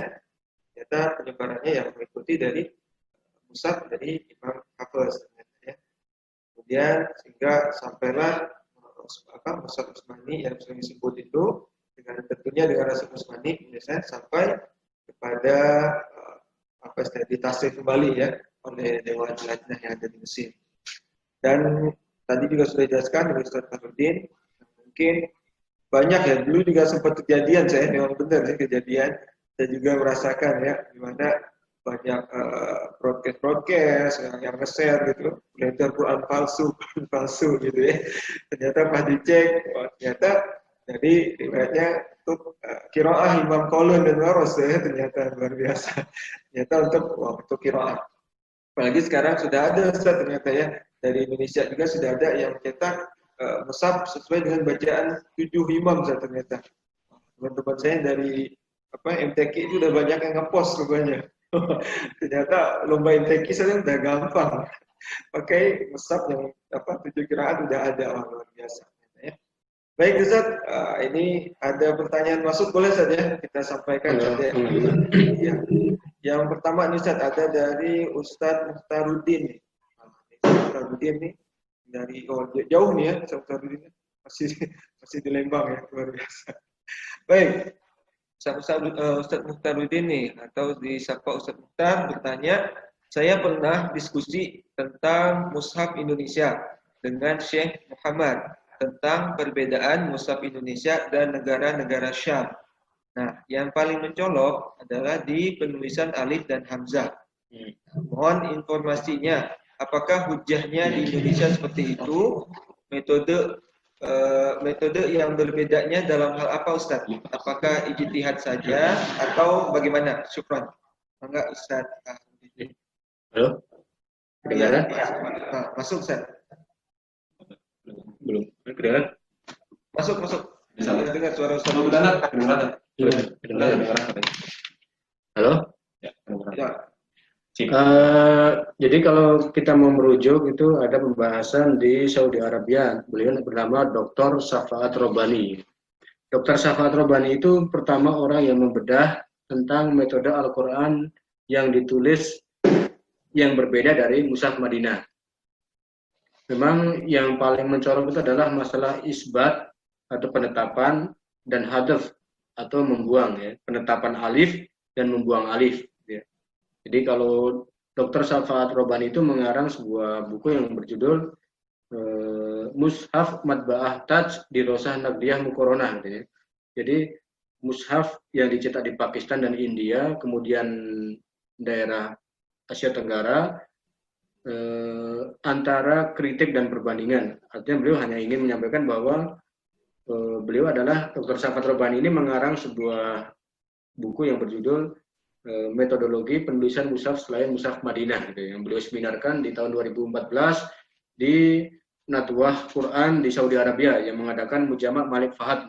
Dan Dr. Safaat Robani ini juga adalah salah satu Dewan Tashih Al-Quran Mujama' Malik Fahad. Jadi teman-teman kalau mau merujuk tentang penulisan Al-Quran yang berbeda dari terutama Indonesia itu bisa merujuk ke kitabnya Al-Mughni karangan Imam Abu Amr Adani yang sudah disarah banyak pensarah, diantaranya Imam Sakhawi, Imam tadi Mukhalati, Ridwan bin Id Al-Mukhalilati, kemudian Imam termasuk Syekh Ghanim Qadiri Al-Hamad gitu ya, kemudian Syekh tadi Dr. Safaat Robani yang paling berkompeten saya lihat gitu ya. Kemudian kalau di Indonesia itu Dr. Zainal Kamal Al-Madkur, beliau orang Dewan Tashih Pentadhisan Al-Quran Indonesia gitu. Makanya sekarang kita teman-teman kalau misalkan buka di Islamkok gitu ya, situsnya Islamkok, itu ada pertanyaan Usmanikah Mushaf Pakistan dan India. Mushaf Pakistan dan India itu 100% sama dengan Mushaf Indonesia. Di sana ada pertanyaan Usmanikah Mushaf cetakan Pakistan dan India.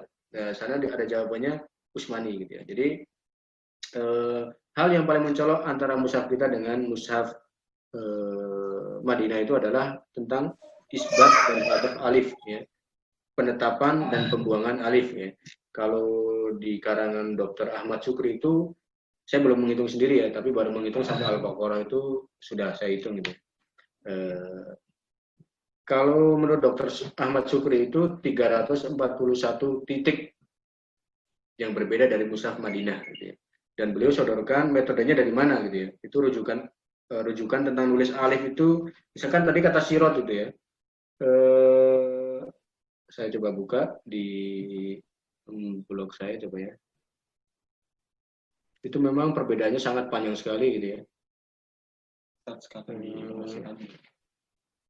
Ini blog saya namanya Sakofah Quraniyah gitu ya. Teman-teman bisa buka. Saya hanya bahas ini contoh di sebentar bukan ini. Oh, yang kedua.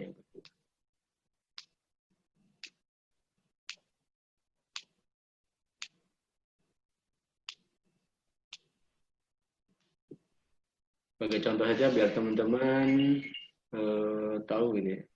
Jadi memang tidak bahkan gitu ya, teman-teman yang sudah banyak bertalaki gitu ya, pengambilan sanad qiraah, mungkin juga masih banyak belum mengetahui tentang ilmu rasam ini. Jadi memang tidak semua teman-teman yang bertalaki itu juga sekaligus mempelajari ilmu tentang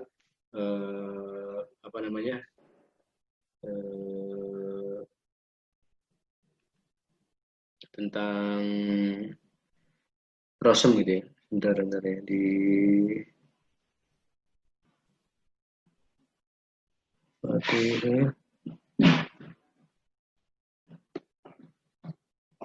nah ini nih ya.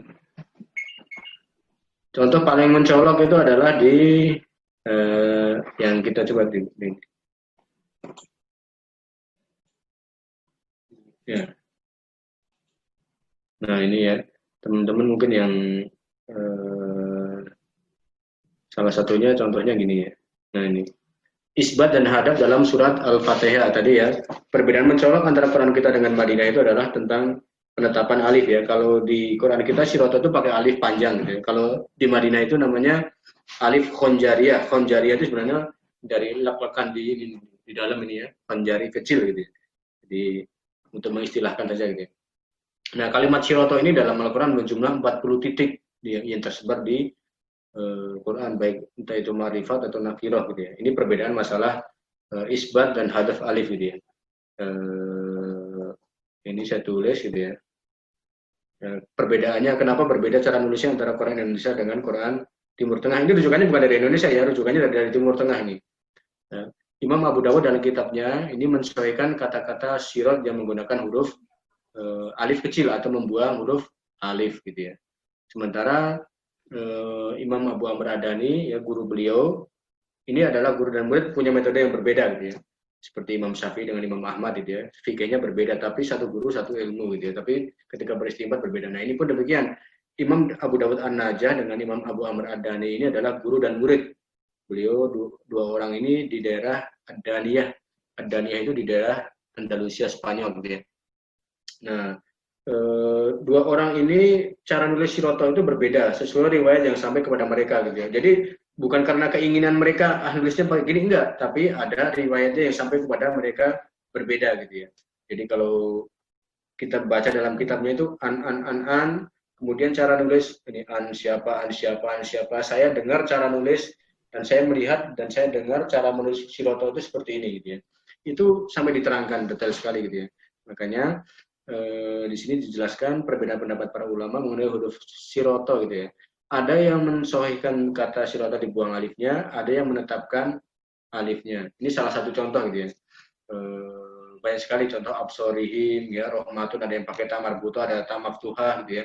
Kemudian Maliki Yaumiddin ada yang panjang, ada yang pendek gitu. Dan banyak sekali perbedaan-perbedaan. Nah, tapi insya Allah semuanya, nah ini saya sampaikan mana yang rojih gitu ya, di antara dua tadi gitu ya.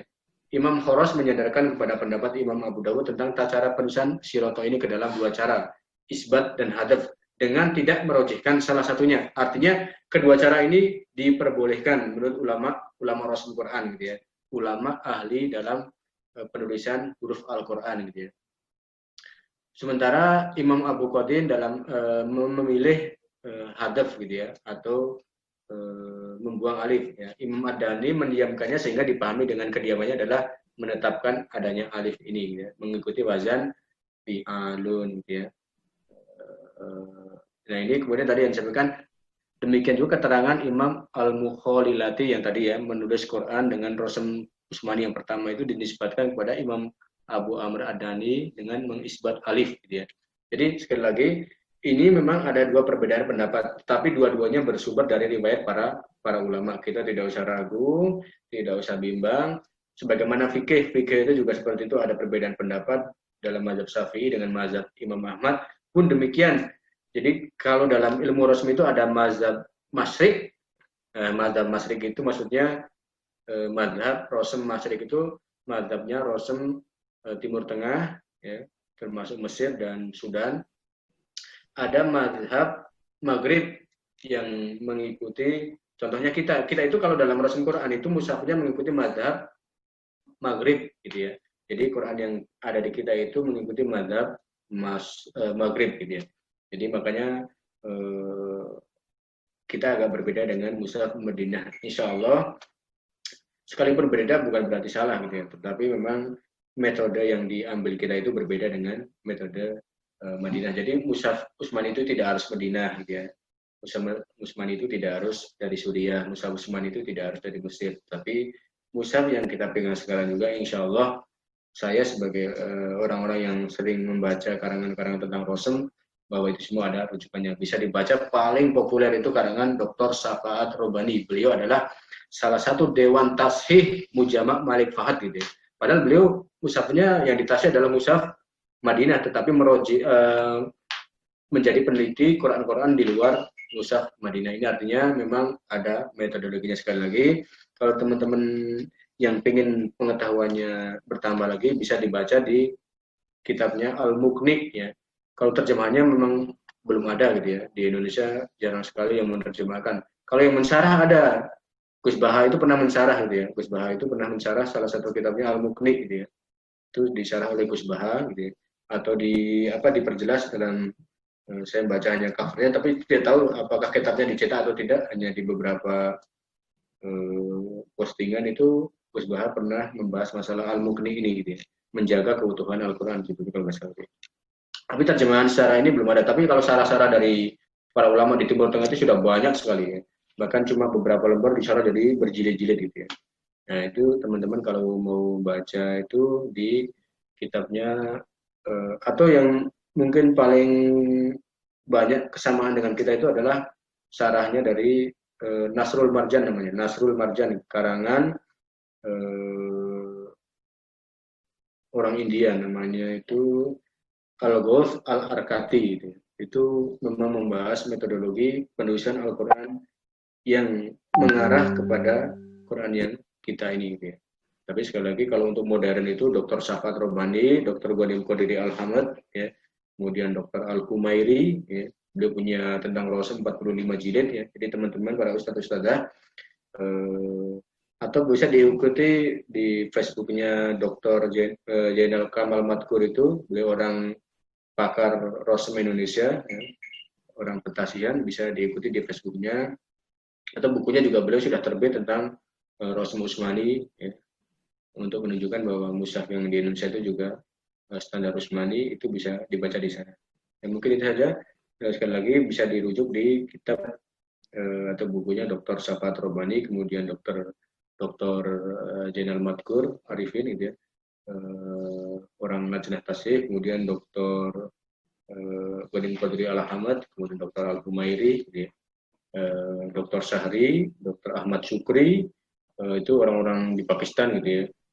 Tapi yang paling banyak membahas itu hanya Dr. Safat Robani, Masya Allah, beliau sangat kompeten dalam bidang ini. Beliau tinggal di Saudi Arabia, aslinya dari Pakistan, dan beliau adalah bidang keilmiahan di Mujama' Malik Fahad. Saya punya beberapa naskahnya, atau kalau teman-teman mau download di terjemah Dr. Safat Robani, pasti ada karangan-karangannya, dan di situ bisa di-download gitu ya. Karangan beliau sangat ilmiah sekali. Atau kalau teman-teman mau download makalah-makalah berkaitan dengan Quran di Nadwah Quraniyah tahun 2014 di Saudi Arabia. Salah satunya adalah membahas isu tentang Quran Pakistan. Nah, itu dibahas sampai detail sekali gitu ya. Kemudian di situ disimpulkan bahwa Quran Pakistan adalah standar Utsmani dengan metode yang berbeda dari Quran Madinah. Ya, mungkin itu saja ya. Nanti teman-teman bisa rujuk gitu ya. Ini hanya salah satu contoh yang saya kutip dari beberapa kitab para ulama dan diskusi para ulama tentang penulisan sirat gitu ya. Karena masih ada sekian titik lagi yang berbeda dari Mushaf Madinah gitu ya. Nah, di setiap perbedaan itu ada penjelasan seperti ini yang dikarang oleh para ulama, dan ini hanya ada di karangan para ulama Timur Tengah. Di Indonesia jarang-jarang sekali, baru Dr. Zainal Madkur itu yang orang Lajnah Pentasihan, beliau memang konsen di bidang Rosem gitu ya. Nah, salah satunya di buku beliau juga mengambil blog saya, salah satunya itu ya, tentang tadi perjalanan mushaf Rosem Utsmani gitu ya. Beliau mengutip juga di blog saya, di situ dicantumkan. Artinya memang secara keilmuan insya Allah ini bisa dipertanggungjawabkan. Hanya saja mungkin belum populer, jadi orang beda sedikit dari Quran gimana gitu ya. Padahal sama aja dengan fikih gitu ya. Persis sama dengan fikih gitu ya. Guru dan murid berbeda metode, kemudian ijtihadnya berbeda gitu ya. Karena mungkin riwayat yang sampai dan sebagainya itu berbeda. Ya mungkin itu saja Ustaz Nur, bisa disampaikan. Baik, ya, terima kasih Ustaz Arifin. Menurut saya jawabannya ternyata tidak hanya belajar membaca Al-Quran saja, yang ada metodenya, kemudian ada aturan-aturan dan sebagainya. Ternyata menulis pun ada metodenya. Yang sudah saya sampaikan tadi banyak mengambil dari metode Abu Amr Ad-Dani ya, luar biasa ya. Apa yang nanti mungkin jadi pengetahuan juga bagi kita semua ya. Ternyata menulis semua ada metodenya, ada mazhabnya ternyata ya, luar biasa. Yeah. Baik, Ustaz Fadudin, luar biasa. Kita masuk pertanyaan kedua, Ustaz, boleh Ustaz? Nggak. Iya, pertanyaan kedua nih. Jadi Ustazah Hairiyah Al-Masori, selain perbedaan dialek yang menjadikan bunyi qiraah jadi berbeda, apakah perbedaan dialek tersebut juga berpengaruh Ustaz kepada tanda wakofnya? Ya. Jadi wakaf itu memang adalah ijtihadi gitu ya. Maka wakaf yang ada di kita itu adalah wakaf yang berasal dari wilayah Samarkand. Jadi namanya wakaf Tatari. Jadi kalau di kita itu sebenarnya kalau yang saya baca ya di beberapa rujukan wakaf kita itu disebut dengan wakaf Tatari, gitu. Karena yang menciptakan dulu yang membuat adalah ahli qiraah dari Samarkand, dari daerah Bukhara ya, dari daerah Asia Tengah ya, yang kan gitu ya. Ada Samarkand, ada Pakistan, ada Sarukan, Afghanistan, dan mungkin di daerah kan itu ya, termasuk di daerah ini. Jadi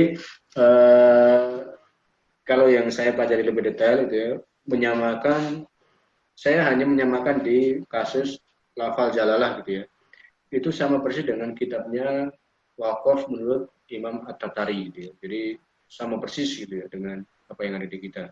Nah ini kajian saya gitu. Belum tahu kalau dari teman-teman dari Lajnah gitu ya. Tapi kemarin ada seminar bahwa memang Waqaf ini berkaitan dengan bacaan juga gitu ya. Karena contoh gitu ya, Al-Fatihah itu kan ada yang menyatakan 7 ayat gitu ya. Ada yang menyatakan bukan 7 ayat gitu ya. Ada yang menyatakan 8 ayat gitu ya. Artinya wakafnya itu juga berpengaruh gitu ya terhadap pemberhentian an'amta alaihim itu kalau dalam qiraah itu 1 ayat gitu ya. Nah, jadi itu juga berpengaruh kepada penetapan wakaf gitu ya. Contoh kemarin kasus di Quran kita itu Al-Hayyul Qayyum gitu ya. Wal Hayyul Qayyum kalau di Timur Tengah Wal Hayyul Qayyum, di kita Hu Al Hayyul Qayyum gitu ya. Alifnya dikasih tanda fathah. Itu juga bagian dari ijtihad para ulama dalam menetapkan wakaf. Wakaf itu berasal dari satu ilmu qiraah, kedua ilmu tafsir. Ya. Ilmu tafsir itu berpengaruh kepada makna ayat yang dipenggal. Ya. Kalau dari wakaf ini sampai wakaf ini maknanya komplit atau enggak gitu ya. Nah termasuk tadi ada tanda di alif di Quran kita itu ada contohnya di Al-Fatihah ya. Di Al-Fatihah itu ada, nah ini di Al-Fatihah itu ada ghairil ini an'amta alaihim. Itu kenapa ada alif lam bawahnya angka 5 ya.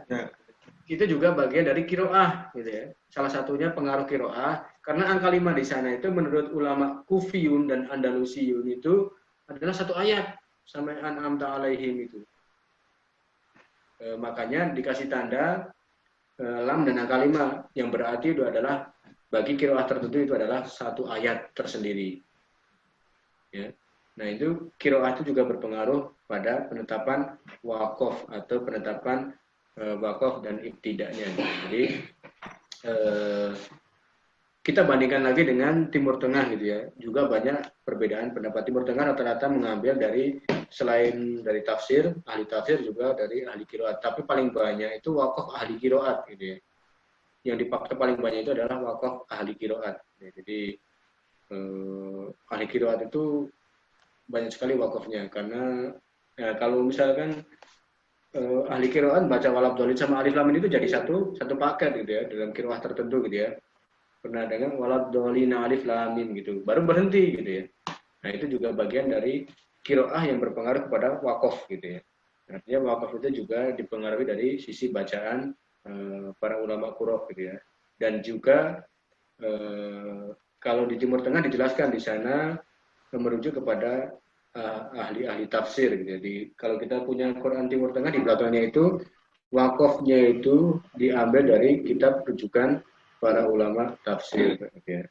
Ataupun ahli qiraat gitu. Tapi banyakkan yang saya baca itu bahwa kebanyakan wakaf itu adalah dari para ahli qiraat karena memang wakaf ini juga bagian dari ijtihadi para ulama yang juga berpengaruh terhadap makna gitu. Tapi insyaallah apa yang sudah digariskan oleh para ulama, baik itu perbedaan cara ngasih wakaf dan sebagainya, insya Allah sudah sesuai menurut keilmuannya, keilmuan Al-Quran maksudnya yang diambil dari para ulama. Kita tinggal ikuti aja para ulama, kita bukan ijtihad sendiri hari ini ya, kita tinggal ikuti mana yang sudah digariskan, sudah dicontohkan oleh para ulama, tinggal ngikutlah bahasa kita. Kita tidak, sekarang itu tidak ada yang ijtihad baru ya, semuanya baik dalam hal fikih, baik dalam hal Quran, hanya tinggal ngikutin para ulama pendahulu kita, kecuali bab-bab fikih yang mungkin kontemporer gitu ya, ada pokoknya masalah kontemporer itu membutuhkan ijtihad para ahlinya pada zaman ini. Tapi misalkan seperti Quran dan sebagainya itu sudah dikarang sejak berabad-abad dan sudah ada masing-masing penanggung jawabnya, sehingga apa yang kalaupun ada perbedaan antara wakaf kita dengan Madinah itu, insya Allah juga dua-duanya ada ulama yang bertanggung jawab di balik pembuatan tadi. Tapi kalau teman-teman mau cross check, itu ada wakafnya yang dikarang oleh Imam Al-Farahidi juga ada, ya, kemudian wakaf yang dikarang Imam At-Tatari. Tapi yang saya lihat Quran mushaf kita itu adalah Imam At-Tatari yang sangat masyhur di wilayah Asia Tengah gitu ya. Kemudian Qurannya dipakai di Irak, kemudian di benua Hindia, kemudian juga kita gitu ya, termasuk gitu ya. Panjang sekali kalau kenapa kita Qurannya nggak Madinah dulu gitu ya. Kenapa Quran kita kok Qurannya ngerujuknya ke Pakistan atau India atau Turki gitu ya. Nah ini juga karena pengaruh dakwah dari para ulama-ulama yang datang dari wilayah Turki Utsmani. Kalau mungkin dulu Wali Songo lah gitu ya. Jadi Qurannya kita kok padahal banyak kita orang ke Timur Tengah gitu ya. Kenapa Quran kita tidak Madinah gitu ya. Nah ini juga banyak sekali penyebabnya gitu ya. Ada kalau dalam istilah sejarah ada teori Gujarat, ada teori Hadramaut gitu ya. Nah Qurannya kita itu berasal dari sana kalau kita spesifik ya. Jadi makanya Quran kita itu hanya standarnya hanya Bahriyah itu Turki, kemudian Quran itu standar Bombay India ya. Nah mudah-mudahan sekali lagi teman-teman ada kalau membaca tentang wakaf juga banyak sekali, al-wakaf wal-ibtidah itu banyak sekali yang dikarang oleh para ulama. Bukan hanya satu, ratusan kitab tentang bahas tentang wakaf gitu ya, dengan segala perbedaannya gitu ya. Yang kayak tadi Allahu la ilaha illahu gitu aja ya, perbedaannya banyak sekali. Ditinjau dari sisi i'rab, ditinjau dari sisi riwayat, qiraah, ditinjau dari sisi makna gitu ya. Itu banyak sekali, makanya di sana terjadi perbedaan pendapat para ulama dan insya Allah semuanya sah dan diakui oleh para ulama, sehingga kita tidak perlu ragu gitu ya untuk menerangkan bahwa itu memang benar ya. Tadi Allahu la ilaha illahu, kemudian di kita ada al hayyul qayyum, alifnya pakai alif gitu ya, untuk menunjukkan bahwa itu huruf hidup gitu ya. Itu juga bagian dari khasanah pengetahuan yang ada di Quran, baik dari sisi i'rab, dari sisi wakaf, dari sisi riwayat, dari sisi banyak sekali ya, dari sisi makna dan sebagainya. Mungkin sekali lagi juga kalau teman-teman baca tafsirnya Imam Tobari itu dianggap Imam Tobari itu dianggap salah satu qiraah sadah, qiraah yang dianggap nyeleneh gitu ya. Nah, dalam sadah itu dalam bahasa Arab itu disebutnya nyeleneh sebenarnya, tapi kalau dari ahli qiraat itu disebut nyeleneh. Makanya Imam kalau ahli nahwu itu bisa aja membaca alhamdulillah itu jadi alhamda gitu ya. Tapi itu qiraah itu secara nahwu soroh benar, tapi secara riwayat itu tidak sah. Pun demikian yang membaca Maliki Yaumiddin itu semua ahli qiraah itu membaca Maliki Yaumiddin antara panjang mim dan tidak. Tetapi Imam Tobari membacanya Malaka Yaumaddin gitu ya. Itu dianggap qiraah syadah gitu. Malaka Yaumaddin gitu ya. Gak ada ya dari dulu sejarahnya ya qiraah sab'ah, qiraah asyarah. Qiraah ini itu membaca dengan istilah Malaka Yaumaddin gitu ya. Yaitu perbedaan dari sisi cara baca. Tapi karena tadi sendiri ahli qiraah itu sudah ada, makanya kenapa kita tidak perlu mengikuti bacaannya yang ada di Imam Tobari, tapi hanya perlu mengikuti tafsiran yang ada di Imam At-Tobari. Nah itu salah satu karena memang pakemnya ilmu itu ada bidangnya masing-masing gitu ya. Dari Imam Tobari ahlinya ahli tafsir gitu ya. Makanya yang kita ambil adalah tafsirnya, sementara bacaan Qurannya tidak diambil gitu ya. Tapi dari ahli qiraat yang sanadnya sambung sama Rasulullah gitu ya, dari sini ahli sanadnya tentang cara baca qiraat sab'ah, qiraat asyarah, qiraat 14 itu ada sanad bacaan tersendiri, maka harus kita ambil. Artinya meskipun bacaan itu kadang bertentangan dengan kaidah bahasa Arab, karena yang Quran itu bukan hanya sekedar kaidah bahasa Arab, tetapi adalah riwayat yang sampai kepada kita melalui jalur para ulama, itulah yang kita anggap sah. Gitu ya. Pun demikian, wakaf juga adalah ijtihad dari para ulama. Jadi insya Allah apa yang tertera di wakaf kita, entah itu berbeda dengan Madinah atau tidak, insya Allah sah. Gitu ya. Di teman-teman tidak usah ragu. Ya. Nah itu aja mungkin Ustaz. Baik, Insya Allah ya Ustaz Farudin ya. Jadi ya Ustaz sekalian, Bapak Ibu sekalian, jadi memang kalau kita mengkaji tentang Al-Quran ini memang sangat luar biasa ya. Semakin dikaji, semakin dalam, semakin ngerasa nggak ada ilmunya gitu ya. Luar biasa. Mulai dari ulumul Quran merasa oh kayak udah tahu semua. Ternyata pas kaji lagi ulumul Quran, oh ada lagi, ada ilmu tafsir lagi, ada ilmu qiraat lagi, ada ilmu kitabahnya lagi. Wah Masya Allah.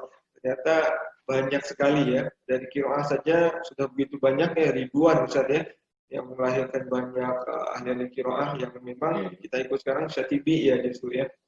Ini bagian Syatibi yang luar biasa.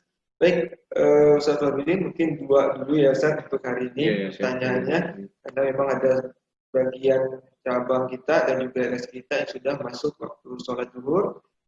Yang mungkin yang bagian Medan belum ya, masih jauh ini. Dan memang kajian kita ini para asatidz sekalian, Bapak Ibu sekalian, tidak hanya berhenti sampai di sini nih. Wah gitu ya. Kita bakal ketemu lagi nih sama Ustaz Farudin Ar-Razi nih. Ilmu beliau ini harus kita gali nih. Kita harus curi semua ilmunya nih. Wah, ilmu beliau tentang kitabah, tentang segala macam lah kita curi semua nih. Belum lagi kan yang beliau sampaikan nanti akan dibahas tentang apa itu ruku nanti kan. Bagaimana keluar wakaf ini. Wah, gitu. Jadi jangan hanya mulu wakaf Quran saja. Termasuk Ustaz Farudin ini menjawab tentang wakaf Quran ya. Wakaf Quran, bukan wakaf ya, tapi wakaf Quran. Wakaf Quran, insya Allah akan dijawab oleh Ustaz Farudin semuanya. Dan kita akan menggali lagi nih tentang mushaf Quran, terutama untuk NSQ dan juga teman-teman sales nanti yang bakal ketemu langsung nih sama customer atau konsumen ya, yang barangkali nanti minta penjelasan nih mushaf ini gimana, nah gitu ya. Nambah satu ini. Ya gimana Ustaz? Boleh. Nanti juga mungkin bagi sales itu juga, atau bagi saya dan semua karyawan Sigma Group yang langsung berkecimpung dengan Quran itu juga mungkin perlu ada kajian seperti ini nih. Kitab ini adalah Faidur Rahman ya, fi ahkamil khosah bil fikih Quran. Jadi ini juga kitab yang sangat menarik. Nanti setelah kita belajar itu harus diselang-seling. Misalkan contoh kasus gitu ya, bagaimana meletakkan Quran standar dengan kaki gitu ya. Di sini dibahas sama detail dari fikih Imam Madhab yang 4 gitu ya.